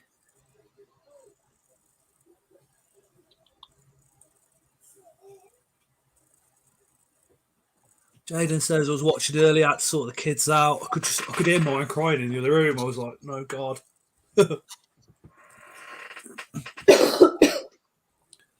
Oh, Dave's toying with the idea of getting into dart frogs. Oh, nice, Dave. I hope you do.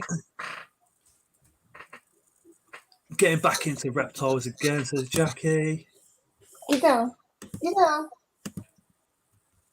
I think Dave could do a pretty good job on a bioactive dart frog enclosure. Oh, yeah, for sure.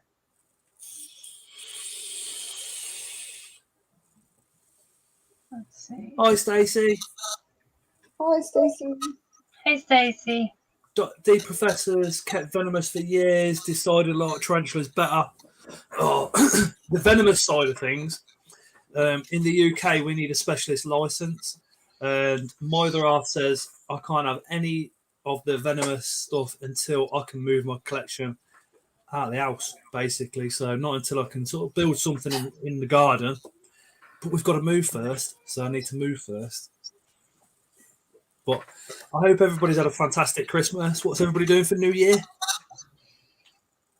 I'm gonna go have games night with my kids, and that's about it.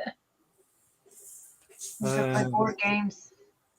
Everybody at work, they all drink and they've all got parties planned. So I said I'd do the on-call over New Year's Eve.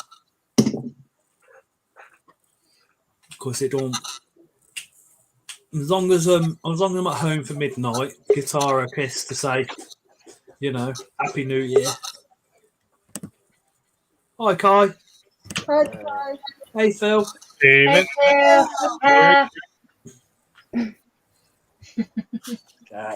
Got Bob the Python out. Bob the Python. Come up this coming summer, 2 years. Oh, sorry to hear that, Stay alive. Jackie's going to have a few drinks around a friend. I think that's what everybody's about doing, really, isn't it? Everybody's like just kind of staying home or in a close-knit community and not going out to clubs and stuff because of the whole virus fear. I'll probably be working. Take Working? care. Yeah, I got uni work to do. Pick up my uncle's new Arctic cab up New Year's Eve. Spider King's got true spiders coming for the new year. First for me, big test of my arachnophobia. You'll do great, mate. You'll do great. I've just been on eBay again and ordered some isopods, the zebra ones. Yeah. 12 for a tenner delivered. pretty good for maculatum. That's why I sent you the link. Yeah. Might have to could do with some more maculatum. Might look into that perhaps in January.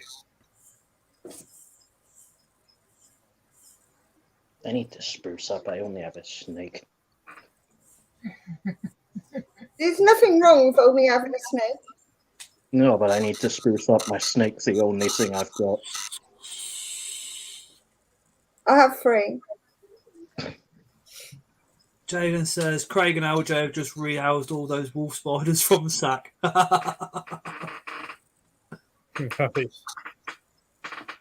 How many slings were there? You go in, little bugger. Some of the wolf spiders have a huge amount of slings. What's the name of the giant grey isopod? Looks prehistoric. Phil? There's a few.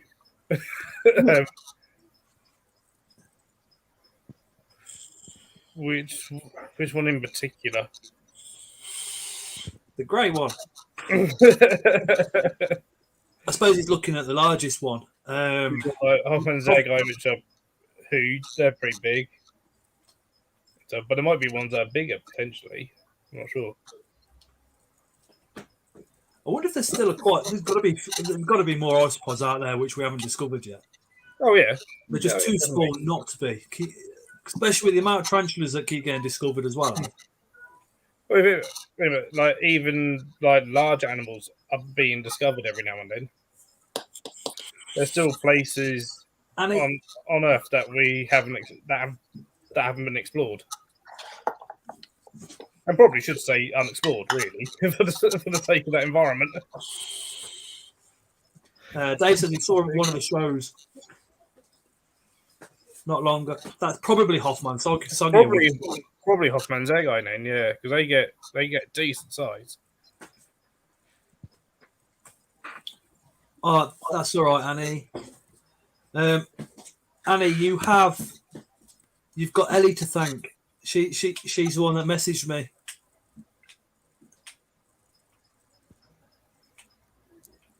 Annie already said thank you. She's so sweet, bless her. Lee says, what species haven't I got that I'm itching to get? It's more a case of the ones that I can't afford. Zenensis species white and Solaris are the two that I just can't afford. I'd love to get them, but I can't afford.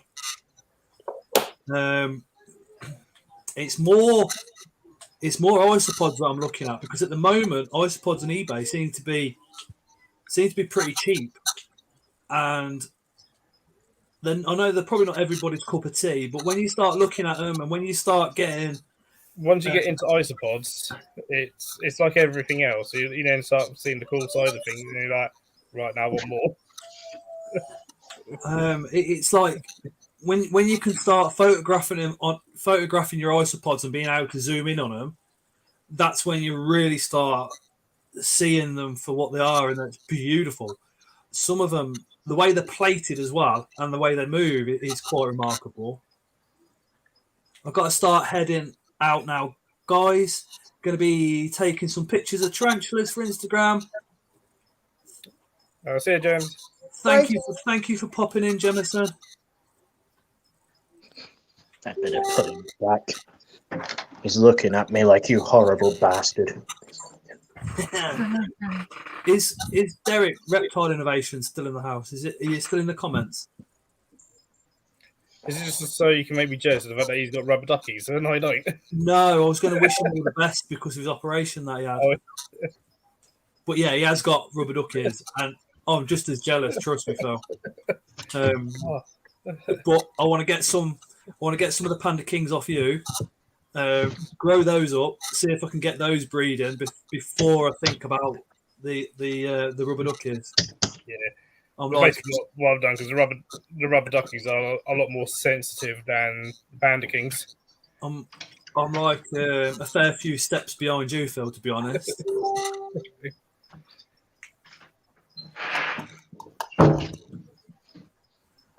Creepy Crawlies UK says Hilaria. I can't. Brevicornis are pretty good sized isopod. Those ones.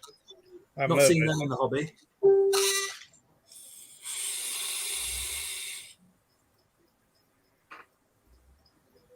Derjan, I logged onto your Planet Zoo account and removed all your premium animals. Now you start with only one beetle and a tiger with 3 legs. What? What are you on about, Derjan? Gordon wants a red-eyed tree frog. I wouldn't mind a few red-eyed tree frogs. I heard they can get a bit noisy at night time. That's the only thing. Yeah. Never kept red eyes, but they are cool. I've kept a couple of true frogs. We've got the cane toad at the moment, which I'm literally in love with. Love him to bits. You still got yours, Ellie? No. Did you sell it? Mm-hmm.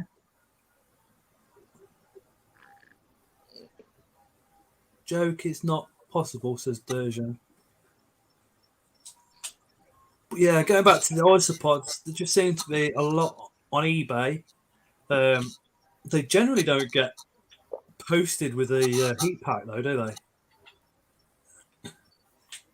It's been a long time since I've got anything off eBay. I've never ordered isopods for eBay. I've had like stick and sex for eBay before.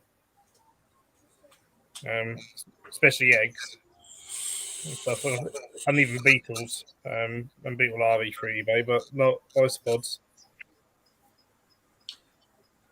The Kluge that I got, they just come in an envelope, literally. I was like, looked at the envelope and I thought, you guys are not going to be alive. They had a plastic, the plastic Petri dishes, the round ones. Yep. They're in one of those with a bit of substrate. And I looked and I thought, no. All 12 were alive. Couldn't believe it. I'd quite like hissing cockroaches. The maculatum. Yeah. What do you say, sorry, Kai? I said I'd quite like the hissing cockroaches. They hiss when you touch them. I've got a colony of those. I use them as feeders. Yeah, they seem quite interesting to watch. Lee, go to livefoodsforyou.co.uk. They've got springtails. Put Scott's Inverts in for a discount. I have to keep plugging them because if the discount code stops being used, we lose a discount. Then we lose that discount code. Like Spider King, we're going to get some dart frogs after we move. Keep watch for the new animal room. Nice. Oh man, I'd love my own animal room. I get so jealous of Dave's. Dave's is lovely. You should see Dark Den's room. It's like, I don't watch Dark Den. see that? No, I ain't got time. I watch my friends, and then I watch Bird Spiders, CH, and obviously Dave and Tom's Big Spiders. But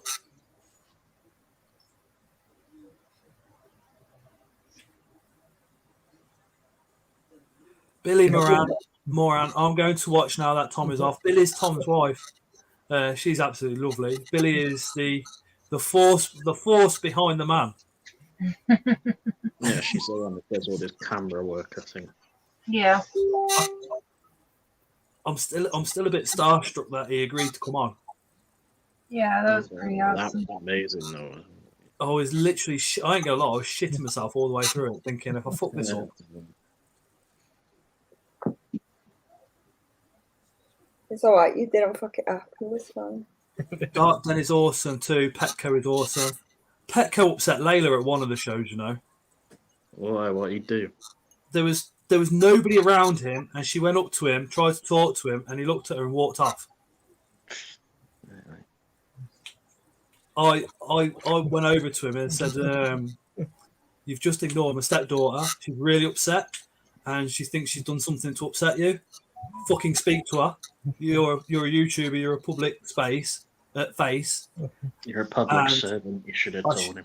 I shouted I shouted at Layla, sorry, Layla come over, he apologised, and then he was all right with her. But I just thought, how could you ignore what was a 10-year-old at the time? That annoyed me. And I would have just punched him. He did say, look, you know, he was thinking of something else. And do you know when you can just trance out?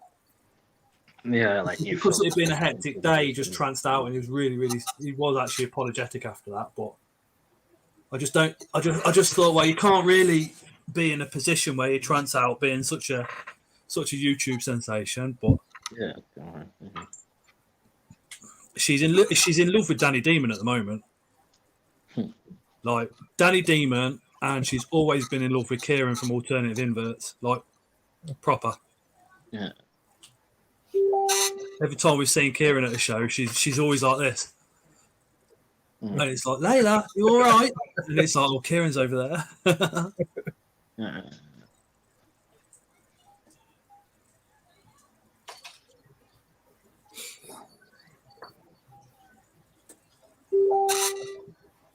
But Danny says Layla was so nice when she went over and seen him. Because she just appeared, and she appeared with one of his hats, and it was like, where did you go? And then Danny said, you've got such a polite young girl there. I was like, you are so got the wrong side of Layla. You got her nice side. You should see her at home.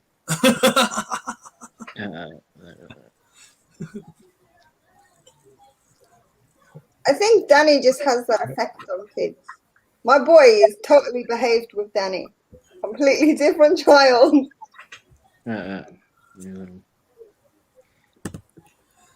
Thank fuck I haven't got kids yet. Jaden and Spider King talking about tables. I've got a desk. That does me fine. And then for rehousing, I use like where is it? Nothing gets off that. I have a dining table. It does the job. There was what was it now on TikTok? There was is it Tarantulas EU or something? It's a Polish set TikTok account. I was watching their live, chatting to the guy, and I watched him on one of his TikTok videos rehouse spiders. And he literally had about 100 slings. He had all his pots set up. He had a pair of tweezers, and he was going boom, boom, boom, boom, boom, boom, boom, boom, boom. Literally picking these tiny, tiny spiders up with a pair of tweezers and dropping them in each vial. And I questioned him. I said, how do you manage to do that so quick? What? And he just said it's feather-like entomological tweezers. But they just look like normal tweezers to me. I just use the capture cup and paintbrush tactic. I was just like, wow, it was so fast. So fast. I just use that tactic with capture cup and paintbrush, just brush them in. Some of the entomological equipment can be quite expensive, though. Well, the entomological ones, usually at the end, they've got like you've got like a padding or a sponge around this bit, haven't you? Yep. This guy's was literally say about 4 or 5 inches long, and he would just literally picking up each sling and popping it into sacks. I thought you must have the lightest of touches. Yeah.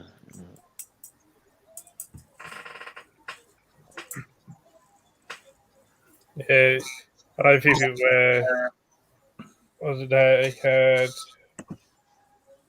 maybe 100 or so spiders a feed in 15 minutes. That mental.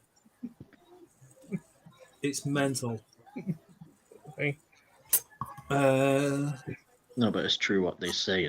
Tarantulas is an addiction. Expect to end up with loads. I've got a lazy Susan. I think I used it a year ago doing two rehouses and never touched it since.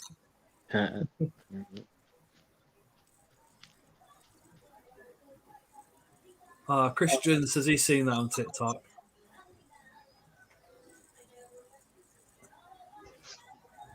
Mind you, TikTok can be such an annoying place for tarantulas as well, because you just some of the husbandry on there, and they're going, I've done so much research, blah blah blah blah, and you think, I just need to move on to the next video.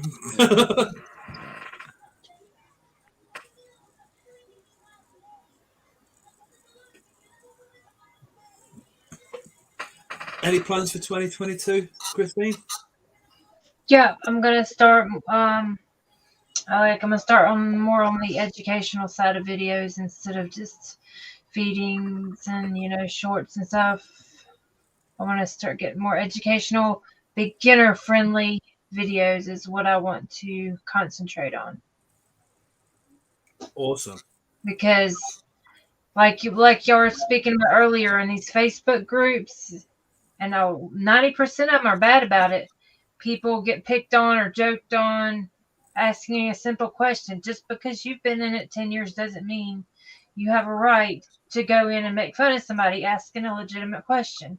Should be helping each other out, not making fun of or giving them a hard time when they're new to the hobby.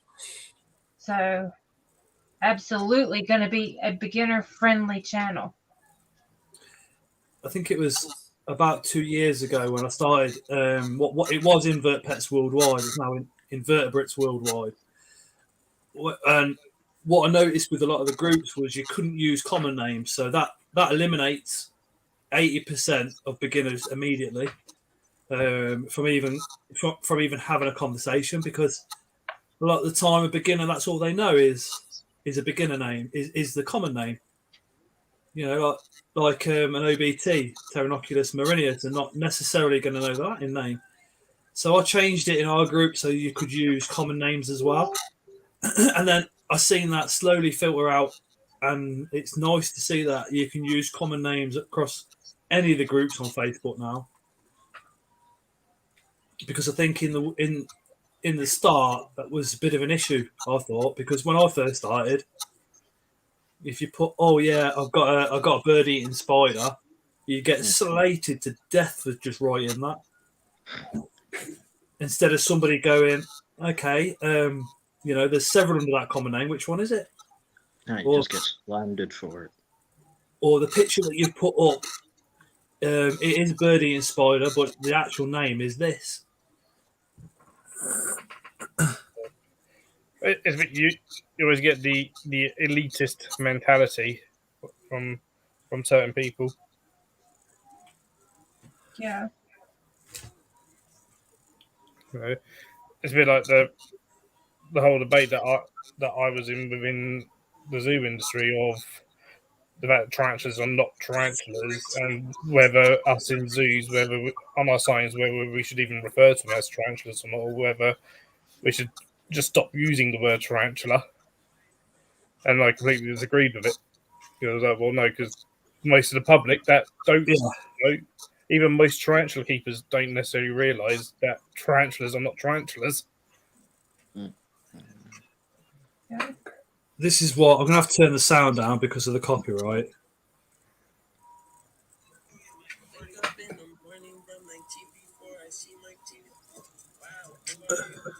This is a TikTok video.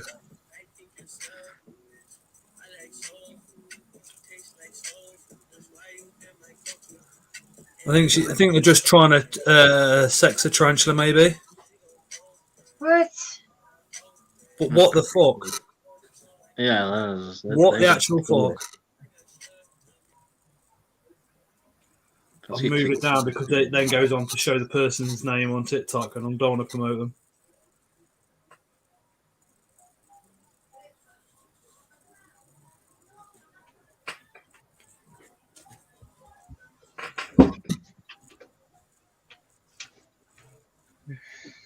That is horrible.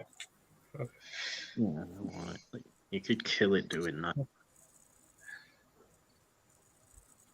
Leah says, I saw an article the other day in the newspaper about a guy feeding his tarantulas a locust for Christmas. Since when was that news? You get see things like that all the time, though, as well. Like little headlines, slow news day. I think the problem with that TikTok video is, something like that will go viral, whereas something educational will not go viral. Oh yeah. The TikTok account that I was thinking of that was moving these spiders, literally, he also set up a 5-foot tank and he's got something like I think he had 150 Balfours, and he was going to do a live video of him lying in it. That TikTok account has hundreds of thousands of followers. It's crazy. Yeah. It's always a thing of people want entertainment over anything else. That's why, like, there's huge channels out there that their videos are them going out spearing snakes, sort of thing, that they claim are wild, sort of thing. In Florida, in Florida, the Burmese pythons, and they're ones that they've actually released themselves to then go and spear them, sort of thing, and yet they'll have hundreds of thousands of subscribers and stuff.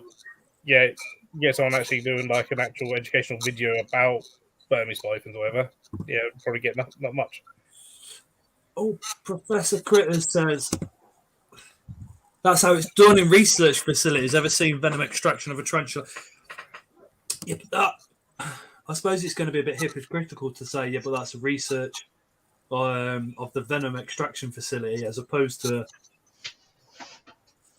common practice. It shouldn't be done, I don't think. Yeah, it's wrong because research in the way things are done in the labs is very different to how it's done in your home, and it should be very different to how it's done in your home. I suppose really the question is, in a research facility, should it be done there at all either? Could you not, if it's like a snake, how you extract snake venom, can they not get something that the spider could bite or strike at, inject its venom into, which you then could remove from the enclosure, and you've got the venom inside that, maybe? So, well, a lot of time, the best person to talk to is Steve Trim because he does it. So, but a lot of time, with a lot of his, he knocks them out first with CO2. He gasses them first, and then it's normally like electrodes and stuff to get the venom. I think it's Urban, Jade, and the ones that are doing the Balfouric, sitting in the Balfour tank.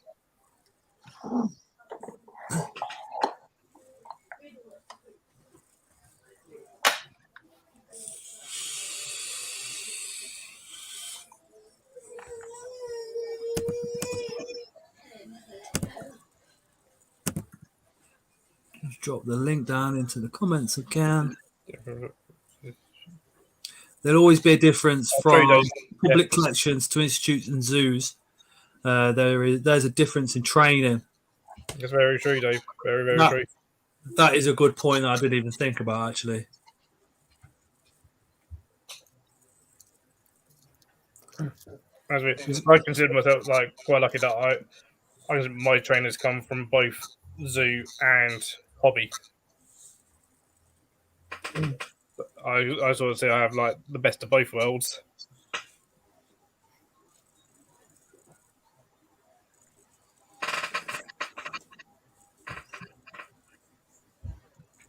Lee, Dave did work at a zoo.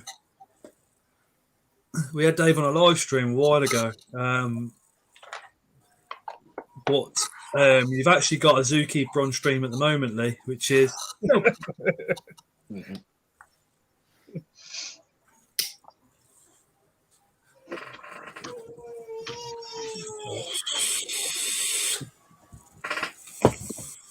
I'm going to have to jump off in a bit, guys. I got to feed the kitties and hit the sack.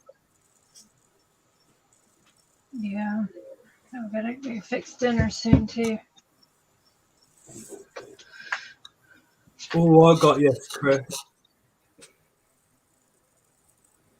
I don't think that's not the one that I saw.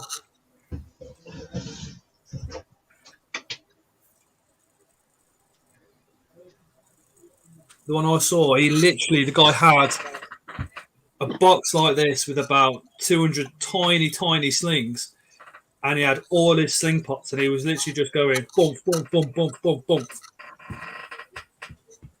Institutional research is always pretty rough on animals work with venom extraction on venomous snakes. Lee works in a prison, very much like a zoo. Probably not best to mention which prison, Lee, because a couple of my friends have been in and out, and they might be watching. So, what is a tarantula if it's not one? I've never heard it being said anything. Tarantulas are actually Theropoda. The word tarantula refers to a species of wolf spider, Lycosa tarantula. This is a wolf spider. So tarantulas are Theropods. Theropodid spider. But I think there's argument to say we've called them tarantula for so long now, and to most people, when you say tarantula, they think of a Theropodid spider. Let's just say they're a tarantula. Maybe it's one of those things that should just be set in stone. That what we keep our tarantulas, and this is why. Sort of thing. Language evolves as animals evolve as well, and stuff. And yet, you get all these misnaming of animals. I mean, most animals are misnamed anyway. So, and does it really matter? Probably, not hugely. Misnamed, mispronounced. Exactly, maned wolves aren't wolves. Mountain goats aren't goats. Electric eels aren't eels. What's the main wolf if it's not a wolf? It's just a wild dog. Really? Yeah, they're not wolves. I actually thought it was wolf. Yeah, they're not a wolf. It's just because they're a large wild dog. People were, they must be a wolf. Yeah, Robbie says it's the same thing with tarantula's abdomen. Scientifically, it isn't an abdomen, Epiphyseoma. But it's accepted as a generalisation. Yeah, epiphyseoma. Taxonomy will have its followers in the professional world, and then there is the pet trade, says Dave. Exactly. Yep. Yeah. Hey, Nick.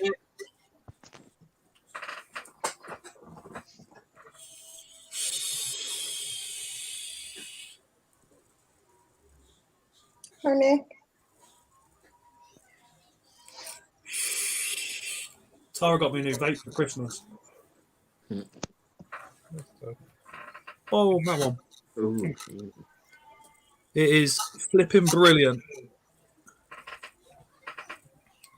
It comes with got three different tops, so you just take the top off like that. All magnetic. Filters there, just pull it out, push it in. It's amazing. No more unscrewing stuff and breaking seals. And it's plastic as well, so if you drop it, it don't necessarily break.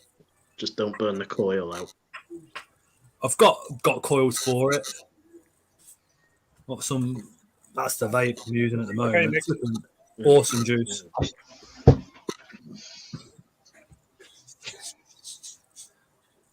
Do you make your own juices? Says that. No, I don't. I'm really impatient, so I can't be asked to wait like years for a custard to develop. Saves a fortune.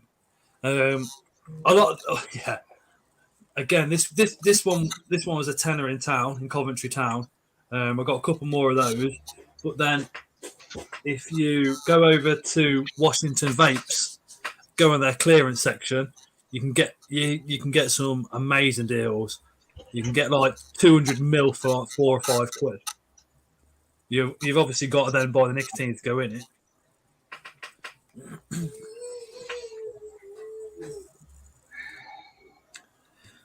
Yeah, I think Dave's right there. It's important to keep things even for all hobbyists.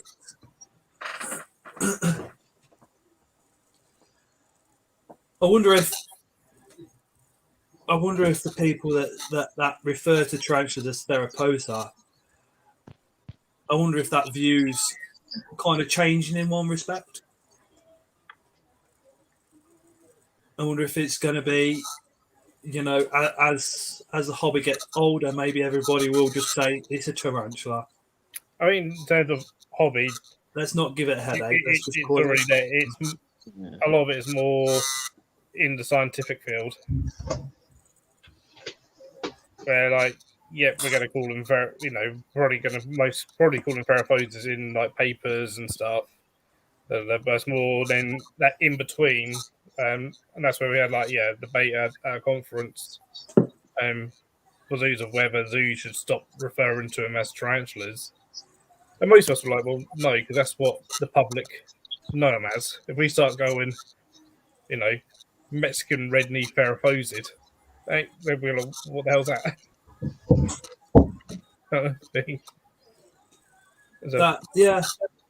If I said to my friends, "Oh, I've got a collection of Theraposa," they would go, "What?" If I say I've got a collection of tarantulas, they go, "Yeah." They know what they'd still call me a weirdo, but then they'd still know what they are. Yeah. That's it. And within zoos as an invertebrate zookeeper, our challenge, one of our biggest challenges, is to get people interested in the inverts. Oh, hold on. Night, Ellie. Night, Ellie. Night, Ellie. Thank you for supporting the comments. Where's she gone? And then there was 4. Then there was 4. One of our challenges is to get general public actually interested in what we've got in the tanks. So you start calling them things that they've never heard of before, sort of thing, and using words that they've never heard of before. It's just going to turn them off. They're going to think like, oh.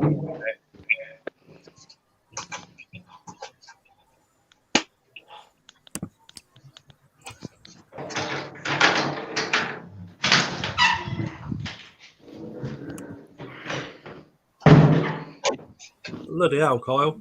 It's my flat's got like 2 floors. I have to walk up and down the stairs just to get out for a fight.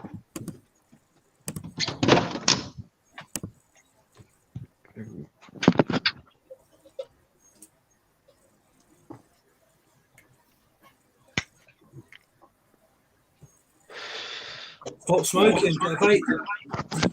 Yeah. I'll quit when I'm ready.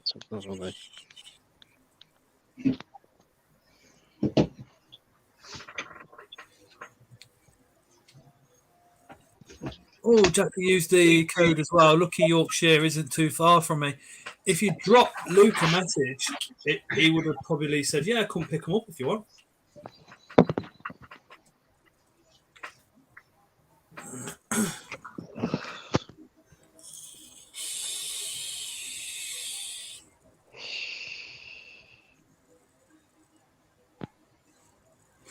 How's the zoo been over Christmas?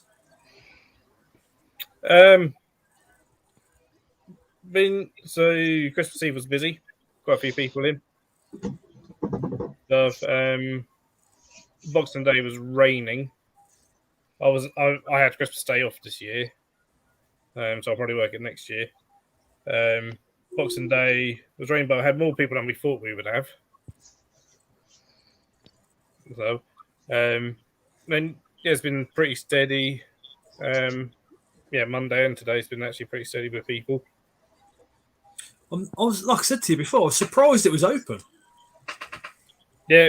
We over the Christmas holiday, we closed for Christmas Day, then we were open again.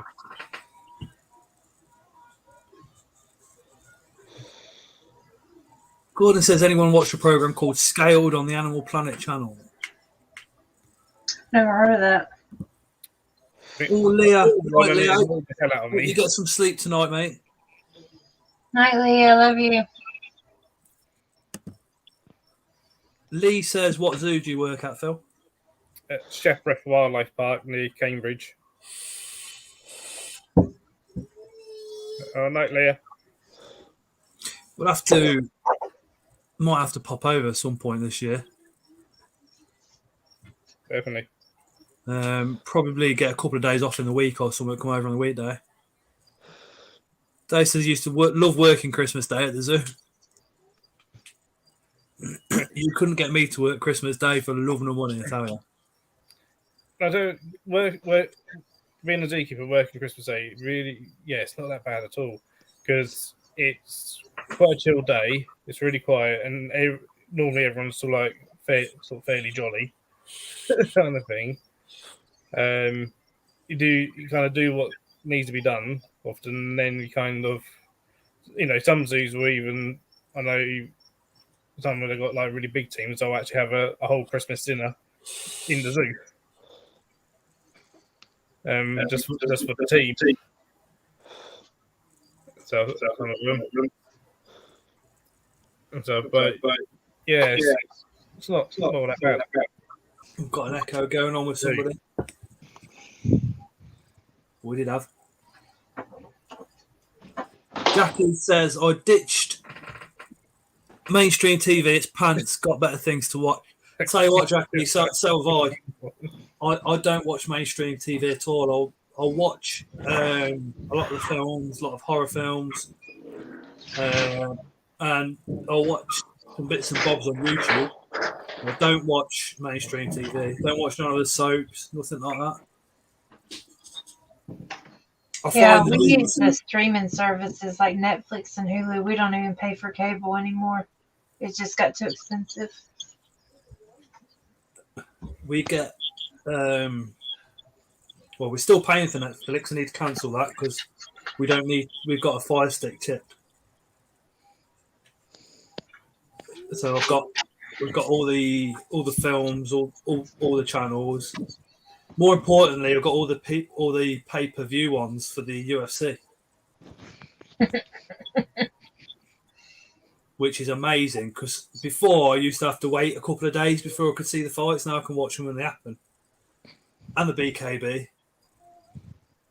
Yeah. Mid-16th century. This is from Michael.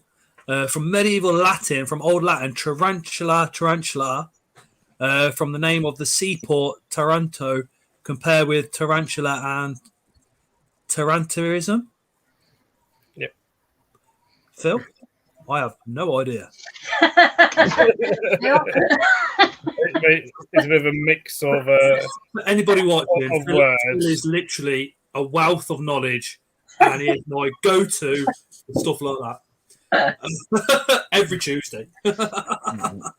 Mid-16th century, from medieval Latin, from the Old Italian Tarantula, which got basically mispronounced to tarantula.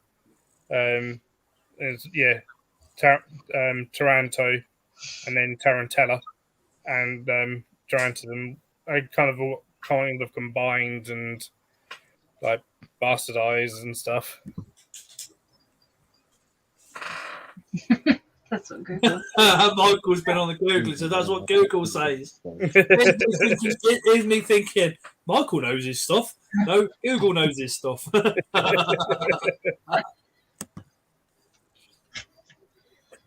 I'm just going to put the Scott's Inverts Facebook group in again. If I can. Yes, be nice.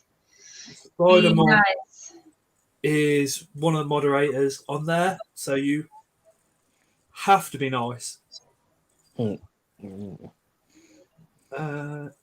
me just.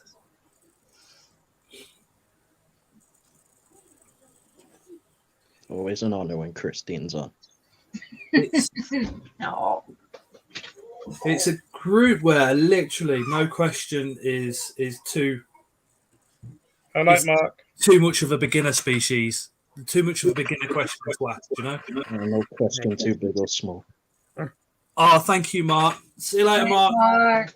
Hit Mark the Spider guy up with a subscription as well. That would be absolutely awesome. He is one of the biggest hearts in the community, is Mark. Literally every live stream he gets to, shares out everybody's content. Yeah. Yes, he does. He's such an awesome, kind-hearted guy.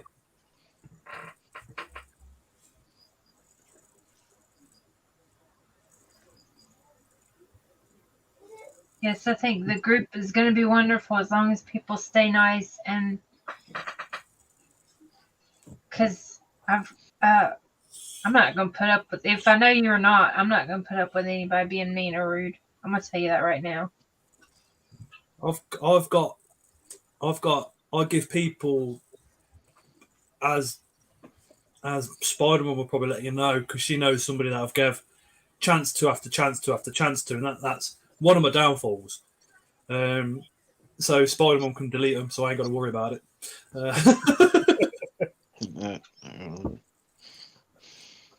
I do. There's, especially if they're young. If they're young, I'll try and help them. And then I think, you've just done something else. I need to talk to you again. And after so long, I'm still trying to change somebody that's not going to change their behaviour on the internet. Yeah. And I struggle backing away and stopping. Just give them a warning. And well, when I was down and depressed, nearly 2 years ago, I fucked up a few times, lost some friends and all the rest of it. So I got second chances. Yeah. Well, recently, in the last sort of period of depression, I jumped out of a load of Facebook groups and chats and all sorts, just purely because I thought I don't want to be saying nasty things again. Do you know what I mean? Yeah. When I'm down and feeling low, that's how I get. So I thought, well, I'll protect myself and just not put myself in a position where I can upset somebody. Just think how much better the hobby would be if all the YouTubers just got along and all the hobbyists just got along and helped each other instead of griping at one another or insulting the way they did this or did that. But if you got the husbandry right and if you're doing it for the right reasons, Well, it's like this. I love tarantulas. You love tarantulas. There's a start. Yeah. We're all in. It's the same in pretty much any animal hobby. It's the same in the reptiles. That I see on reptile pages. And, I got banned years ago from a bearded dragon page because I dared put Substrate in with a bearded dragon. Wow. My best mate, he does dog breeding, and he showed me some of the conversations on the dog breeding groups, and I was like, wow.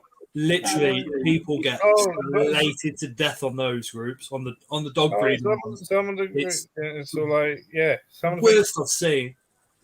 That. Thank you, Nick. Appreciate that. Yeah, that's exactly it, Jaden. Just gave up with it all in the end. Just do my videos and speak to my friends. Yep, that's what I do. Which is a shame because hey, Dr. Doolittle. Again, Jaden was creating a massive community and conflict fucked that up. Yeah, Dave's right. There's no perfect way. We all work differently. Yeah. And also, what works for me might not work for you. What works for you might not work for the next person. Our houses are all different to each other. Yeah.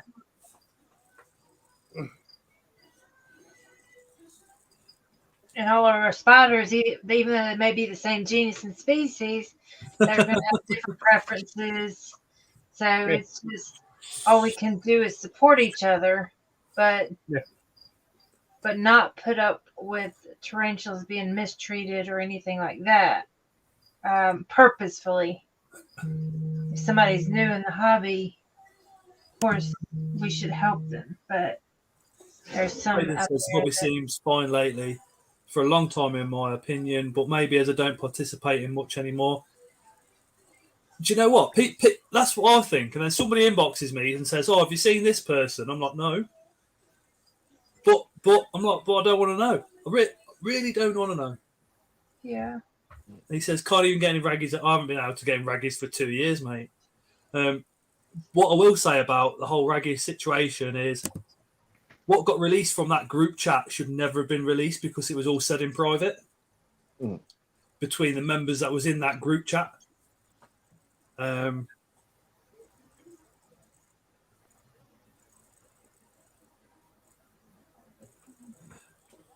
Moon over Miami says, and of course, in the wild, BAD is not under. Right, exactly. Well, that's it. That's the thing people don't realize. The middle of Australia is all vinyl flooring. Yeah, exactly. So I was going to say, it's totally tiled up where they live at. It's all good. There's no. no sand or no dirt whatsoever. But yeah, you still get out to to this day. I'll see it on various groups where someone will have a go at someone because they've got a bearded dragon on Substrate, and you're like, seriously? Yeah. The thing. What's on my face, you? Hey, Jackie. Hey, Jackie. You right, dude? Yeah, not too bad, you? Oh, put my glasses on so I can see who I'm talking to. Oh my God, it's dark. I might have to put my bloody stupid light on. D Professor Chris made a good point there. You can always learn something from anyone, even a beginner. There's always a possibility to learn something. That's right. Oh, fudge. Come on, do your thing.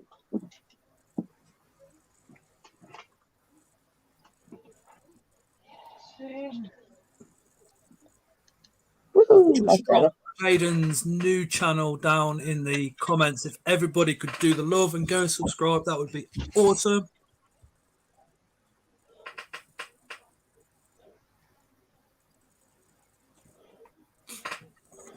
So I'm already on Jaden's.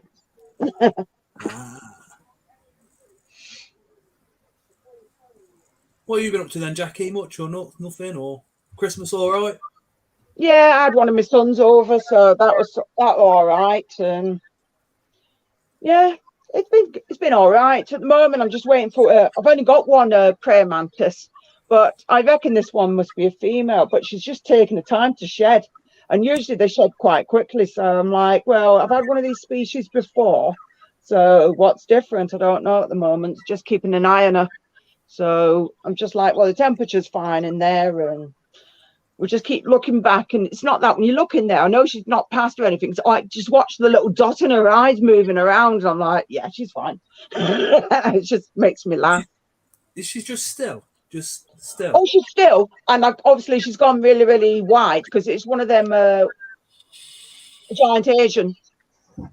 So, yeah. So I mean, my other one, it turned out it matured into a male, and I was gutted. I actually bought it from the other half, and because he was interested in them, so I'm like, right, I'll buy you one. So I bought it as a surprise, and then obviously that one turned out to be a male, and this one I'm convinced it's a female.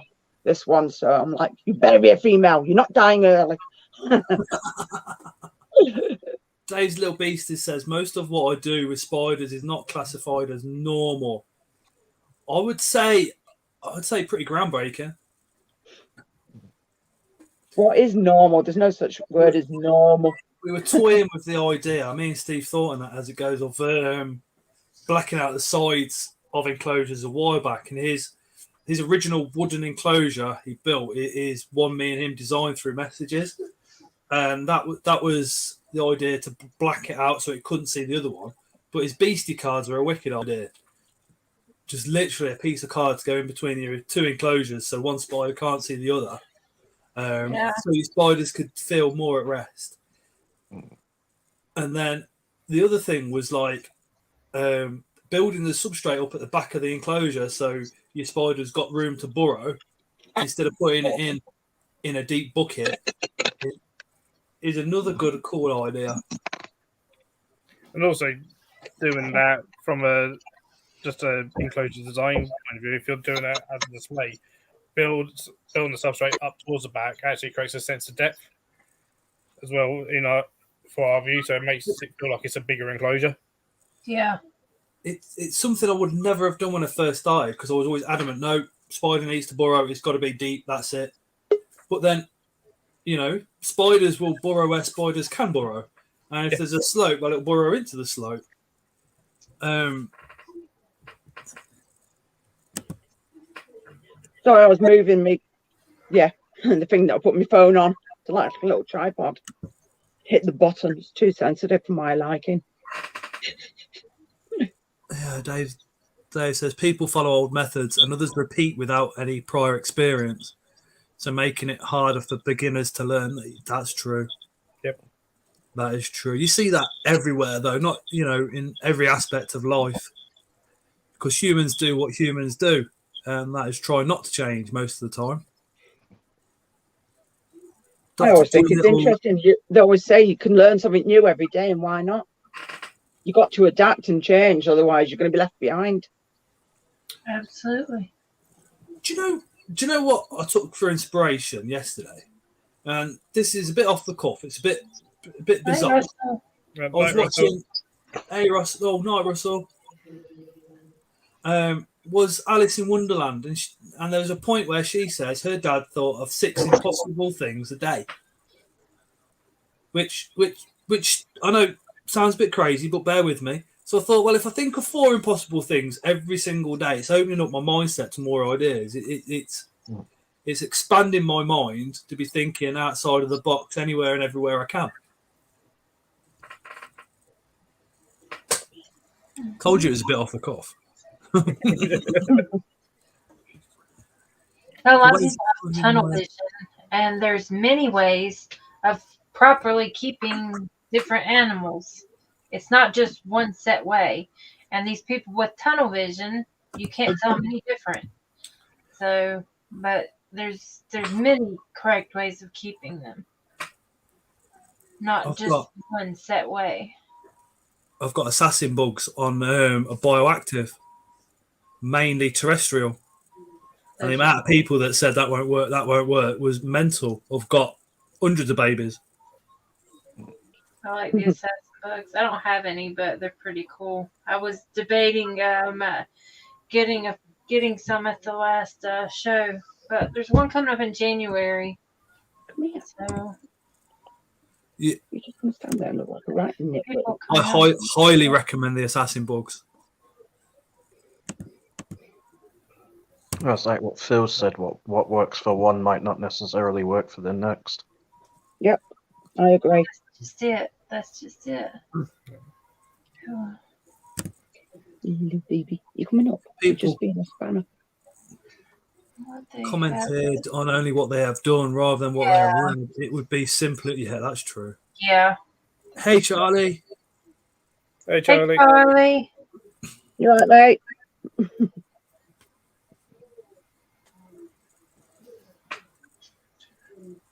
Dave drops words of wisdom.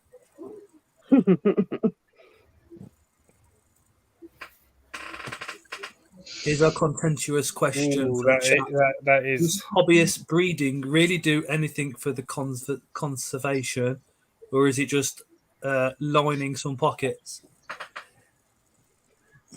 That's a loaded question there. I think it does both. I think if somebody breeds just to make money, then they're making the money, but then obviously they're also getting out captive bred spiders at the same time. So it matters. It's a bit of both. It matters on the price as opposed to for us. Technically, it wouldn't be classed as conservation, right? At all, because they're not part of any, unless they're part of a program specifically for conservation. And so, what it's doing is, obviously some people argue, well, obviously captive breeding them, then they don't need to be taking them from the wild. That's exactly what I thought. But unless you're putting money into a conservation project, then technically it's not conservation at all. So, and which is why we'll have to pay some of the things will come out where such and such zoo has bred Pokey Metallica for the first time, and it's all celebrating that Pokey Metallica has been bred for the first time in the zoo. And obviously the hobby will go, well, we've been breeding Pokey Metallicas for years. Why are we celebrating that? And things like those Pokey Metallicas that you've bred for years, not part of any sort of conservation program whatsoever. Right. Sort of thing. Do you know their genetics? Do you know this, that, the other? Is there any plan of habitat restoration and any kind of end goal of trying to get them back out to the wild and stuff? So I would say, purely captive breeding them is not conservation. And so you may see it as conservation. So, but it was not really a part of any kind of program, and unfortunately, there's not many subbooks for inverts at all. So, there's not a huge amount, and that's a bit sort of an issue that is really difficult to try and sort out. So, but like, you know, if there needed to be, you know, a reintroduction program for, well, say, Pokemetallica, pretty much none of the ones in the hobby would be able to be reintroduced into the wild. Exactly. Because of the lineage, you'd have to have DNA reports on the pet, but on both parents before you could even think about releasing the slings. And not just that, biosecurity.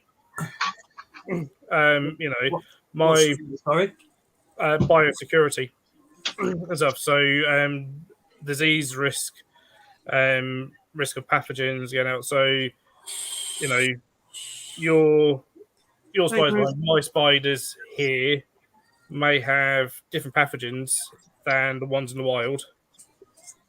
So we go and release some to the wild. That could destroy the wild population very, very quickly. Is why some of the spider projects, like the Desert Small Spider project, the reason I would have loved to be part of that project, I couldn't do that here because I couldn't get a room or a building completely separate from all other arachnids. So, you know, with then being able to wear, it could be done. Could be done, but you need a Richard Branson that's into tarantulas as much as we are for it to be done. It takes money. This is not going to be funded by any government or any charity. It will have to be personally financed. Yeah. It takes a lot of money, you know, and that's one of the problems. Like, yeah, with the invertebrates, you get. You guys use soil substrate, amateurs. Mine uses Venetian slate on his eye and open it floorboards. So, but that's me. Like, yeah, when I was looking into the Wolf Spider project, I needed to screen your live feed every week. So, do parasite screening on your live feeds and stuff. Ideally, those live feeds have not been in a room with other arachnids. So, all these complications, like I said, it could be done because we do it in other areas. It can be done. It's a case of money. A lot of it. It's money, staffing, and so. I mean, things like parchment snails. Why couldn't we go to an area of the world, get a male and female from the wild while you're there, pair them up, raise those slings to maybe small juvenile, and then release them? That should be completely fine. It's a lot of red tape. If you're using substrate from the same area of forest where you take the two tarantulas from, if you feed them, you could even feed them bugs that you find in that area of the forest only. Oh, it in situ and ex situ, you can, you know, but it's getting that support to do it there in situ in the environment. Can be really, really difficult. A bunch of foreigners applying for a grant to do that in somebody else's forest ain't going to happen. Sort of thing. It's so difficult. I mean, was it the release?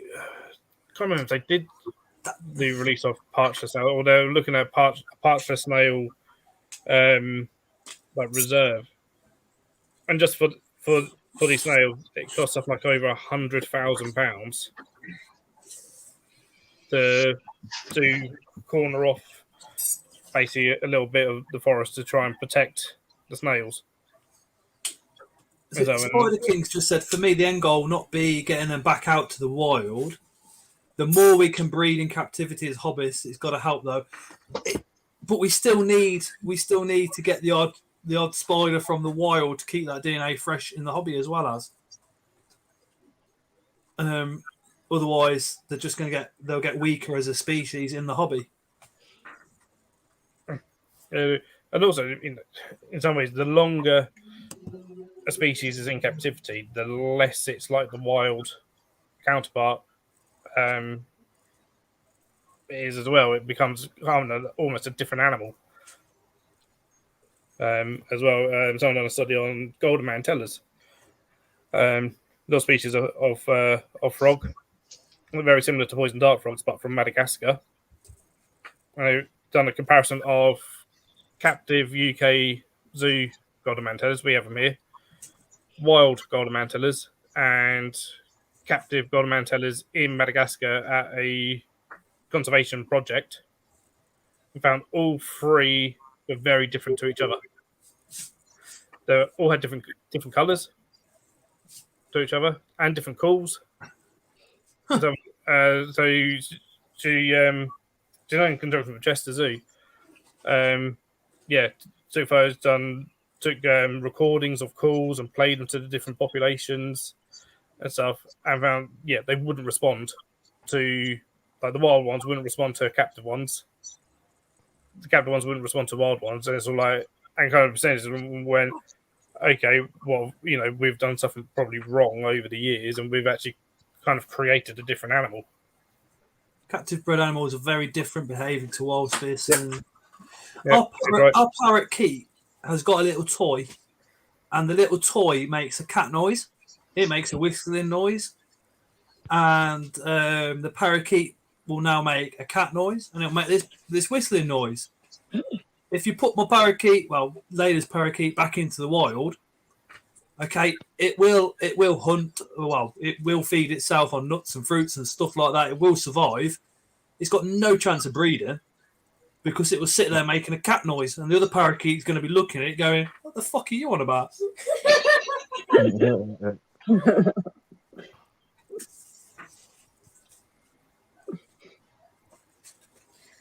I don't know much about silkworms, but Adam says, "Yep, he's right." Bombrix, Maury, silk moth are a good example of overbreeding in captivity. They've become pretty much domesticated to the point of not even being able to fly. Wow. Yeah. The other moths, they try to fly, they can't fly. Sort of thing. As just a result of being captive bred so much. Old School Ninja says, Dave's little beasties, I was told hobby form curly have a different temperament than wild form. I would say my wild form is quicker than the hobby form. Definitely faster at feeding.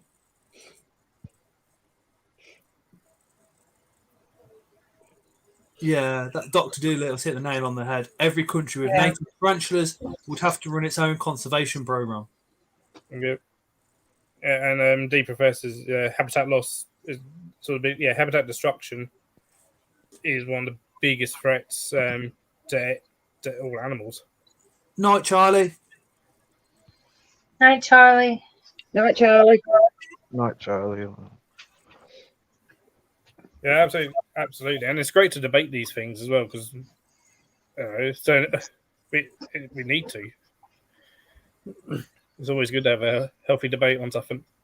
Chris Daly says, could you all touch on bioactive enclosures? Night, It's all about the substrate, really, with bioactive. I just use a mix of cocoa fiber, peat moss, and topsoil. It's peat-free, really. Substrate. It's your macrofauna, your microfauna, also all the microbes. A lot of people forget about the microbes. You can't put clay balls in the bottom, your dividing barrier, your substrate, plants, springtails, woodlice, and then a tarantula, whatever animal you put in with plants, and go, that's bioactive. It's not bioactive until 6 months to a year down the line, where it's sustaining itself. Mm-hmm. But you still get to a point where the plants will go, well, there's not enough in here to keep me going. So even though it's bioactive, you still have to add some nutrients for the plants once in a blue moon. Dave says, don't get me started on Substrate. Okay. We'll have to get Dave on another live just purely talking about Substrate. That would be funny. Just like, Substrate, go. The live with Dave's Little Beasties was bloody brilliant. That was awesome. What a guy, man. Topsoil you need to bake in the oven because fruit flies and fungus gnats are prone to be in it. Topsoil. I use a sterile soil, just with no fertilizers added to it, whether it be Wix's, B&Q, whatever. And then I'll mix it with a bit of cocoa fiber or whatever I've got at the time, and then the mushroom wood, which I can never say properly, and I always get the piss taken out of me. But with shiitake. The shiitake wood. Yeah. I put a bit of that in there because the springtails and the woodlice like it to get them going. But I think the word bioactive is thrown around so much. It's a buzzword, and it just, for all intents and purposes, it just means you've got plants in your enclosure. Yeah. Like I said, it's not bioactive until it's been proven to be 6 months down the road and everything's still thriving in there. Probably even longer than that. I mean, a lot of people might look at that and go, "Oh, that's bioactive." It's not bioactive at all.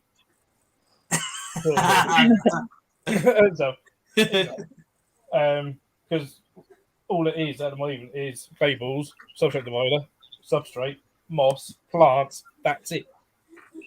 Sort of thing. There's nothing else in there at the moment, so it's definitely not bioactive. Sort of thing. And really, what it really should be called is like pseudo-naturalistic. You mean you can buy? A lot of dart frogs shops do it, don't they? That is a substrate which is bioactive. It's got everything in it. It is fully, or it's been taken from a fully bioactive setup, but they ask hundreds for it. Oh yeah. I think it was Alternative Inverts that set up a frog, dart frog enclosure, and it cost him something like £500. Wow. So, yeah, they do, Dave. That is definite. Your king baboon is broken. Yeah. I think she's broken. They're all broken. Yeah, so to say, I got a few broken ones in here. I think Paul's keepers are broken. I don't know about the tarantulas. That too. The other thing with bioactive is some people will go bioactive for the wrong reasons. Especially with reptiles. They're like, I'm going to go bioactive because it means I'll never have to clean out the animal ever again. I won't have to pick up poo ever again. It's like, no, you still have to. I think bioactive sustainable for tarantulas is almost impossible because they don't produce enough waste, nowhere near enough waste, and 9 times out of 10 they fire it at the glass. Yeah, they do. It's a bit like geckos. Geckos love pooing on glass. Yeah. Yes, my morning geckos. Yes. Sort of thing. They tend not to poo anywhere. I always go for the glass. Sort of thing. Are we saying bioactive is almost impossible? What we do is just have planted out enclosures. No, it's not. It's not impossible. That won't get views, Phil. It's not impossible. Sort of thing. But yeah, it's just that a lot of people often do it for the wrong reasons, or they think, as I do see mainly in reptile side of things, like I'm going to do it and then I can be lazy. So no. You still got to muck out that animal, Give people like, I'm going to do a bioactive boa constrictor enclosure. I'll never have to muck out again. It's all like, hell, the amount of isopods and string tails and various other things that you'd have to eat a boa constrictor turd. Old school ninja. Cobalt blue doesn't have any morphs, right? You've got the blue and you've got the green, but I think they're more localities than morphs. I've not heard of I've not heard of another morph of cobalt blue myself.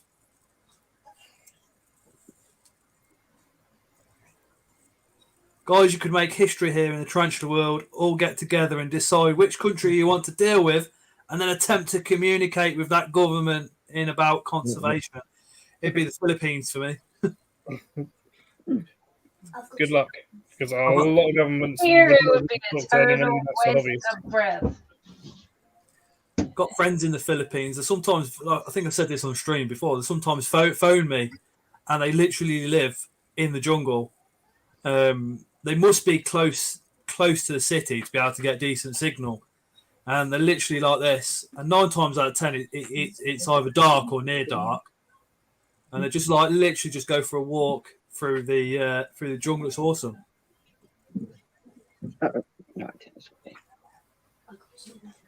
Maybe people. Guys, I'm gonna have to hop off because I gotta go fix dinner. And thank you for having me, Scott. Appreciate it. Anytime, Christine. Anytime. See y'all later. Have a good night. Spider-Man 1978 was a subscription as well. We're trying to get it. See you later. Take care. You too, sweetie. Say hello to Jason for us. Okay, we'll do. Bye, everybody. All right. Wait. Bye.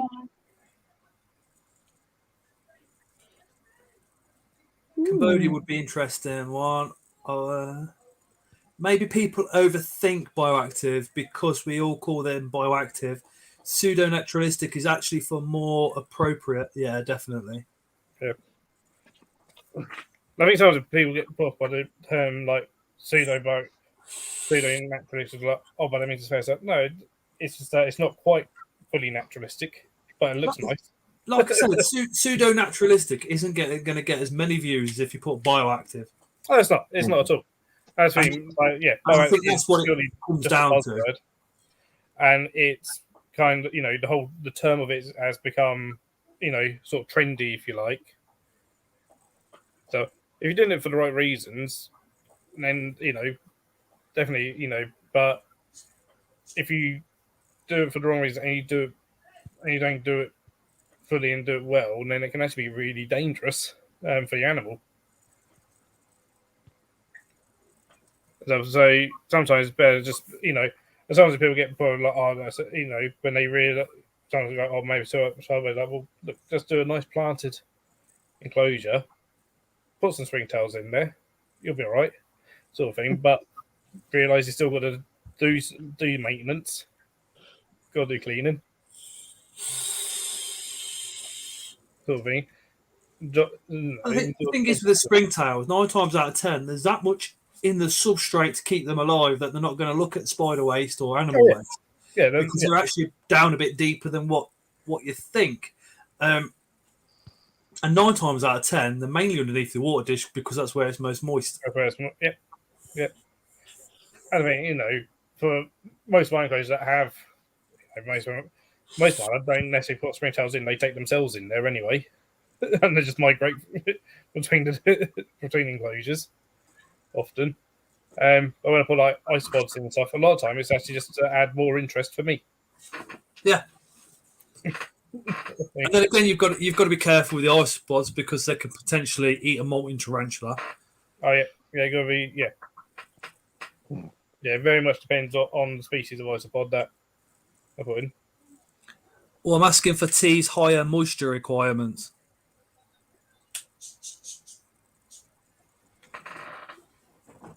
I've got a question to ask you, on the stream.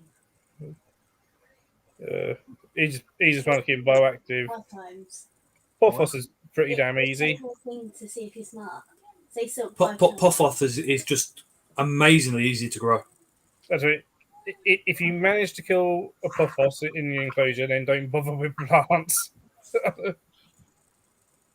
Which substrate won't collapse on a king baboon?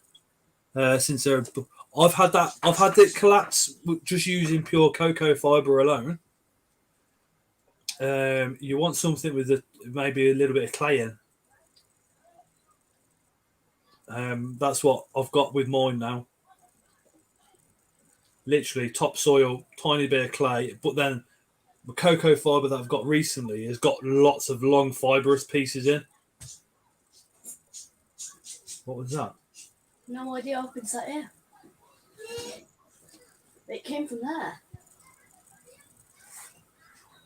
Well, it was a something. We've got ghosts. Cool. I've got something to ask you to do on the screen. What? See if you're smart. I'm not saying silk 5 times and doing all that. No, you need to do it, and then like you need to answer a question. No, I'm all right, Lola. Hi, Layla. Oh, it's a tunnel. Phil says hello. Hello. You can't go hello. You got to go hello. Hello.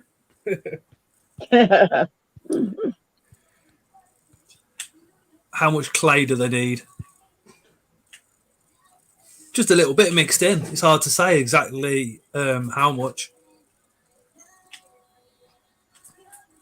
Dave and Jay both said the isopods they do. Yeah. work a lot quicker than the springtails.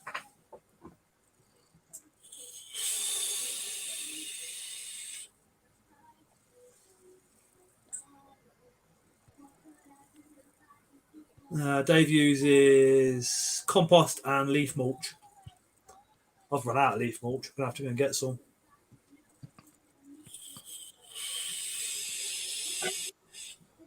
I'm having you shot in a minute, you pen in the bum. Was that one of the cats? No, it was him, the other half. To get.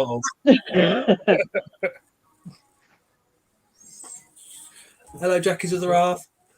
He's going to sleep, I think. Wake him up. Yeah. That's all I get. Usually when he's not up here, this is my room. Oh, and the cats. It's weird when Then Tara he fixed a broken king baboon. This is my desk. So Tara kind of just stands that side. And I've put a chair there now for her so she can just sit and chat while I'm doing stuff. Cute. Oh, and I've got a separate room for my creatures, otherwise the cats would be having a bloody field day. She got me this chair for Christmas, so she's allowed in here more often. She's dropping hints then, is she? She just wants me out of the way. I'm saying nothing. Oh wait, I didn't want, do you know the big gaming chairs with the massive headrests that flip your legs out? I didn't want one of them. I just wanted a normal chair, so my arse didn't go numb. And I had literally a small wooden dining room table one before, and my arse used to go numb no matter how I sat on it. But this one's sound. Numb bum. Yeah, numb bum, never good. Spider King says, I've decided that I generally hate cocoa fibre. Pretty boring. Yeah, it does dry out your substrate really quick, yeah. Yeah, it's all right for your ones that like it all dry. Have a good night, Dave, and happy New Year to yourself as well, fella. I'll drop you Night, Dave. a message in the new year. Hopefully, try and get you back on the stream again. Yeah, good idea. He was awesome. Everybody loves Dave as well. Yeah, that was another very good stream. Night, Dave. Night, Dave's missus. Camera lady. Yeah, camera lady.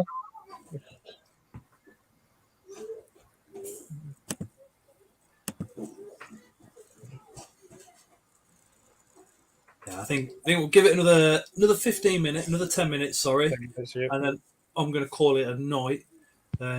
We used to do streams until about midnight, and then I stopped and says, I'm only going to do them from 8 till 10. Yeah, that worked for about a week. It depends, though, because sometimes if you've got a lot to talk about, it can take longer to get through everything. So, there's no length of time, is there? Generally, if there's 20 or more people watching, I'll just let it go. And if me and Phil start chatting, it's normally midnight anyway. Because I'll suggest something, and then Phil will tell you exactly how it is, and then you end up learning loads. What? Go on then. Good girl. I tell you what, Jay, I think with cocoa fibre, what I noticed is the mould and mushrooms seem to grow a lot quicker in anything with cocoa fibre, whereas with the topsoils that have been treated, so have been sterilised through heat, they don't seem to get it as much. In fact, I don't think I've had any. But with the you probably wouldn't be. I think a lot of the, especially the cocoa fibre ones, tend to be pretty much just in cocoa fibre that you get them. Michael says, Scott, all the madness will not fit in just 2 hours.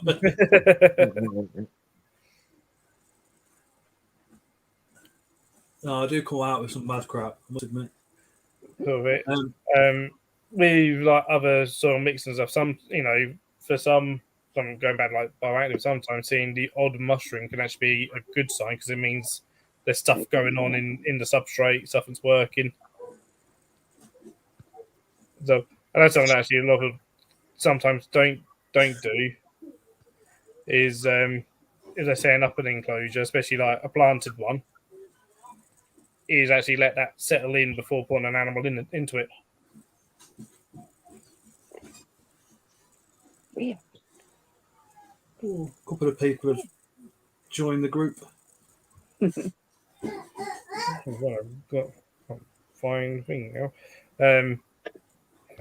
It's been like a lot of sort of natural enclosures, so the naturalistic enclosures, you set them up, and then after a few days or whatever, you might see some mold. I mean, white, sort of the white furry mold and stuff, and so it needs to go actually through that cycle, a bit like fish tanks. Need a cycle. You see, spring towels are advertised as, especially from pet shops, they eat mold. So if you see mold, you think, well, spring towels aren't doing their job correctly. Yeah, but can't they get overwhelmed from it as well if it's growing faster than they can eat it? Uh-oh, now we're in trouble. He looks like the gaming streamer, doesn't he? Me? We are just going into Minecraft, yeah? Minecraft. Coco's always molded with me in anything other than dry enclosures. Cocoa fibre, if you're not careful with water amount you add, they do mold pretty fast, yeah.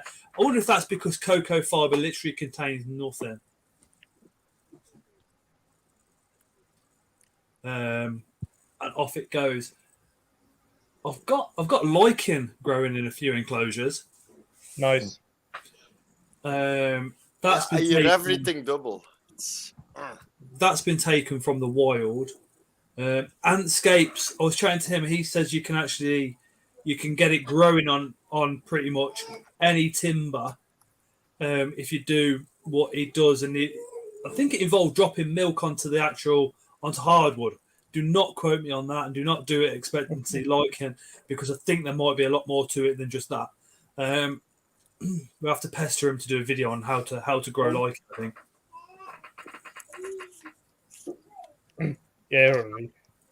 He's been a bit busy as Ryan. No, get down. My YouTube is my YouTube on. New babies. Yeah, I was chatting with him the other night, and he said all his family come down with a really bad cold over the past week or so. Hello. Ria, come on. Can't see. Do my stream work or not? Viking is right there. The only downside to topsoil is the weight of it.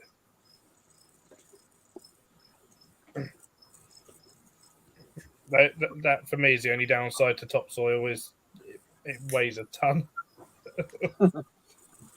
I used to use it a lot more. I've kind of stopped using topsoil as much because I'm now in a flat. I've got to think about weight distribution across the flat. So I was now like, right, I needed to use lighter substrates than from when I had everything in a big shed in my parents' garden. I think you'd be all right, because if you think about it, where your enclosures are, you know, literally you could have fish tanks across that wall and it should be able to take that weight. It's just the amount of them, and it's kind of like, how well was this flat built? I don't know what the how good the floor is necessarily. Have you got somebody below you? No, it's a quarantine room below me. Ah, you're all right then. So is there no other flats in the zoo, Phil? Is it literally just you? Oh no, there's other ones, but we're all in different buildings. That is cool. How many of you live on site? Our owner has a house on site, so he's like, if you like, my nearest neighbour. And then he has an annex on his house for people to stay in. And then there's currently one other flat that's at the sort of the front of the zoo. Whereas I'm right in the middle. DJ sounds is doubling. You need to mute YouTube. I'm not getting any feedback my end. Because I haven't heard. Is my sound normal now? Yeah, that's me. But I don't see text anymore because.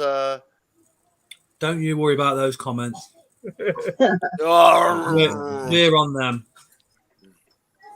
Although the more I read them, the more I realise I need an optician's pretty soon.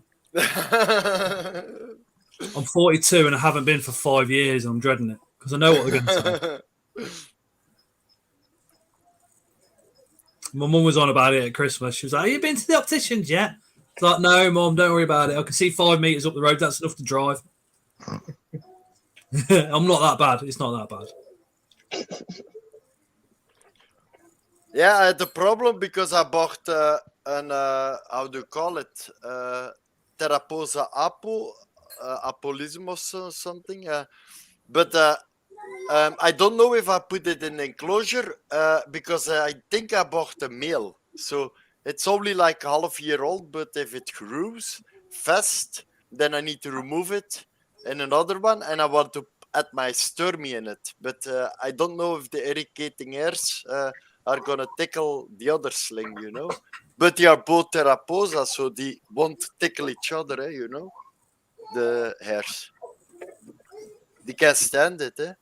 I'd swap the enclosure. I'd swap the substrate in that out though, because Dave told me on Facebook as well, like better every move, clean out everything. Yeah.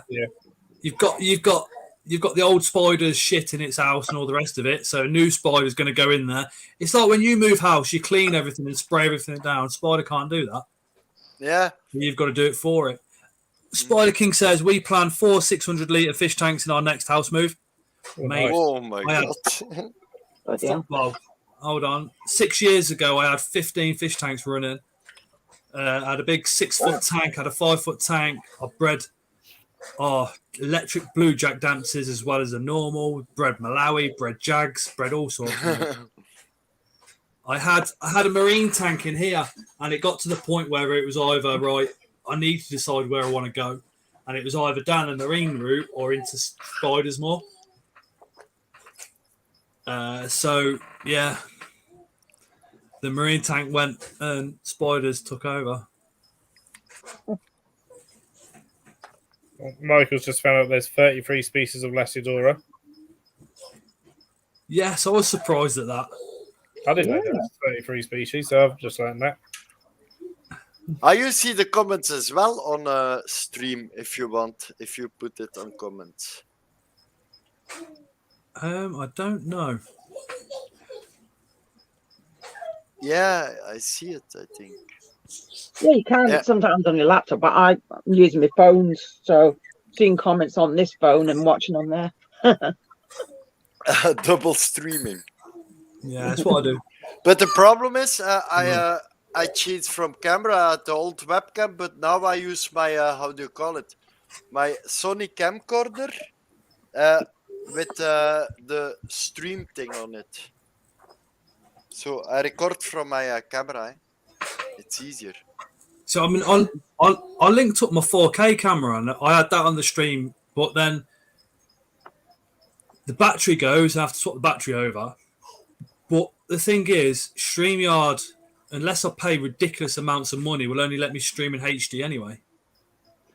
So there's no point. And this is my laptop camera, which is it's not the best HD camera, but it is a HD camera and it works all right. Jackie's got a nice camera going. And it swallows my battery as well because I put it on USB and it doesn't load up. I think I go directly from the camcorder. So.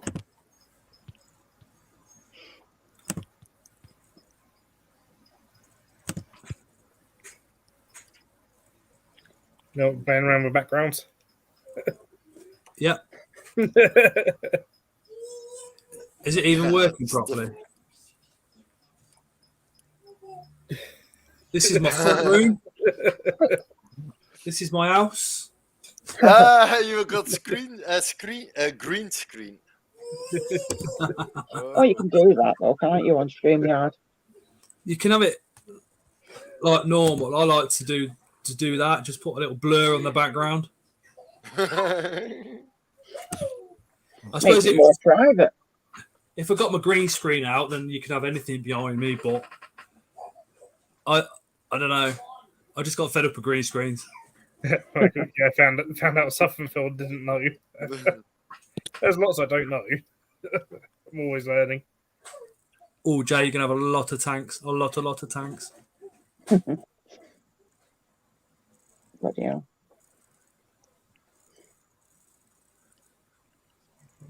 Oh, nice. I get sphagnum moss literally grown in the back garden. The way I did it was an area of the garden, probably about 6 foot by 8 foot across.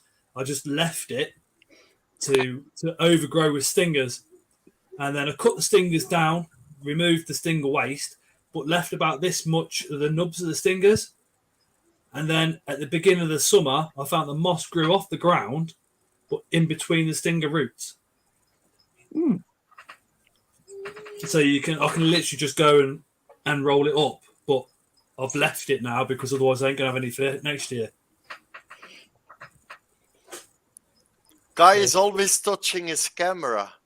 He's on the screen. Oh, la, la. No, it's with the phone he's streaming, I think. Eh? Kai's just going through his Facebook Oh. I thought you were cuddling your camera, like, oh, sweet. Oh, not at the same time, I do. Oh, I thought you were rubbing invert. Oh, sweet guy, you're so friendly. I like you very much. The moss in this enclosure, I collect moss from around the park, just from around the zoo. Right, so Friday, Sunday, Monday. My next video releasing will be Monday the 3rd, so we go back to 2 videos a week then. The next live will be Tuesday the 4th. Tuesday the 4th of January next year. So, yeah. I'm going to call it a night now because I'm feeling a little bit tired. I fancy something to eat. So, if I probably won't see any of yous like this. So, Happy New Year. Have a great New Year. Everybody in the comments, thank you so much. A huge thank you to Tom Moran, even though he's not on the stream now. I have literally been chatting to him. He's going to come back on another stream again in the future, which will be awesome. It would be pretty cool to have him and Dave on at the same time. I agree. That'd be cool. That would be an epic evening. That will probably have to be done at the weekend. Thanks, Moon. Love you too. That'll probably have to be done at the weekend, I would have thought.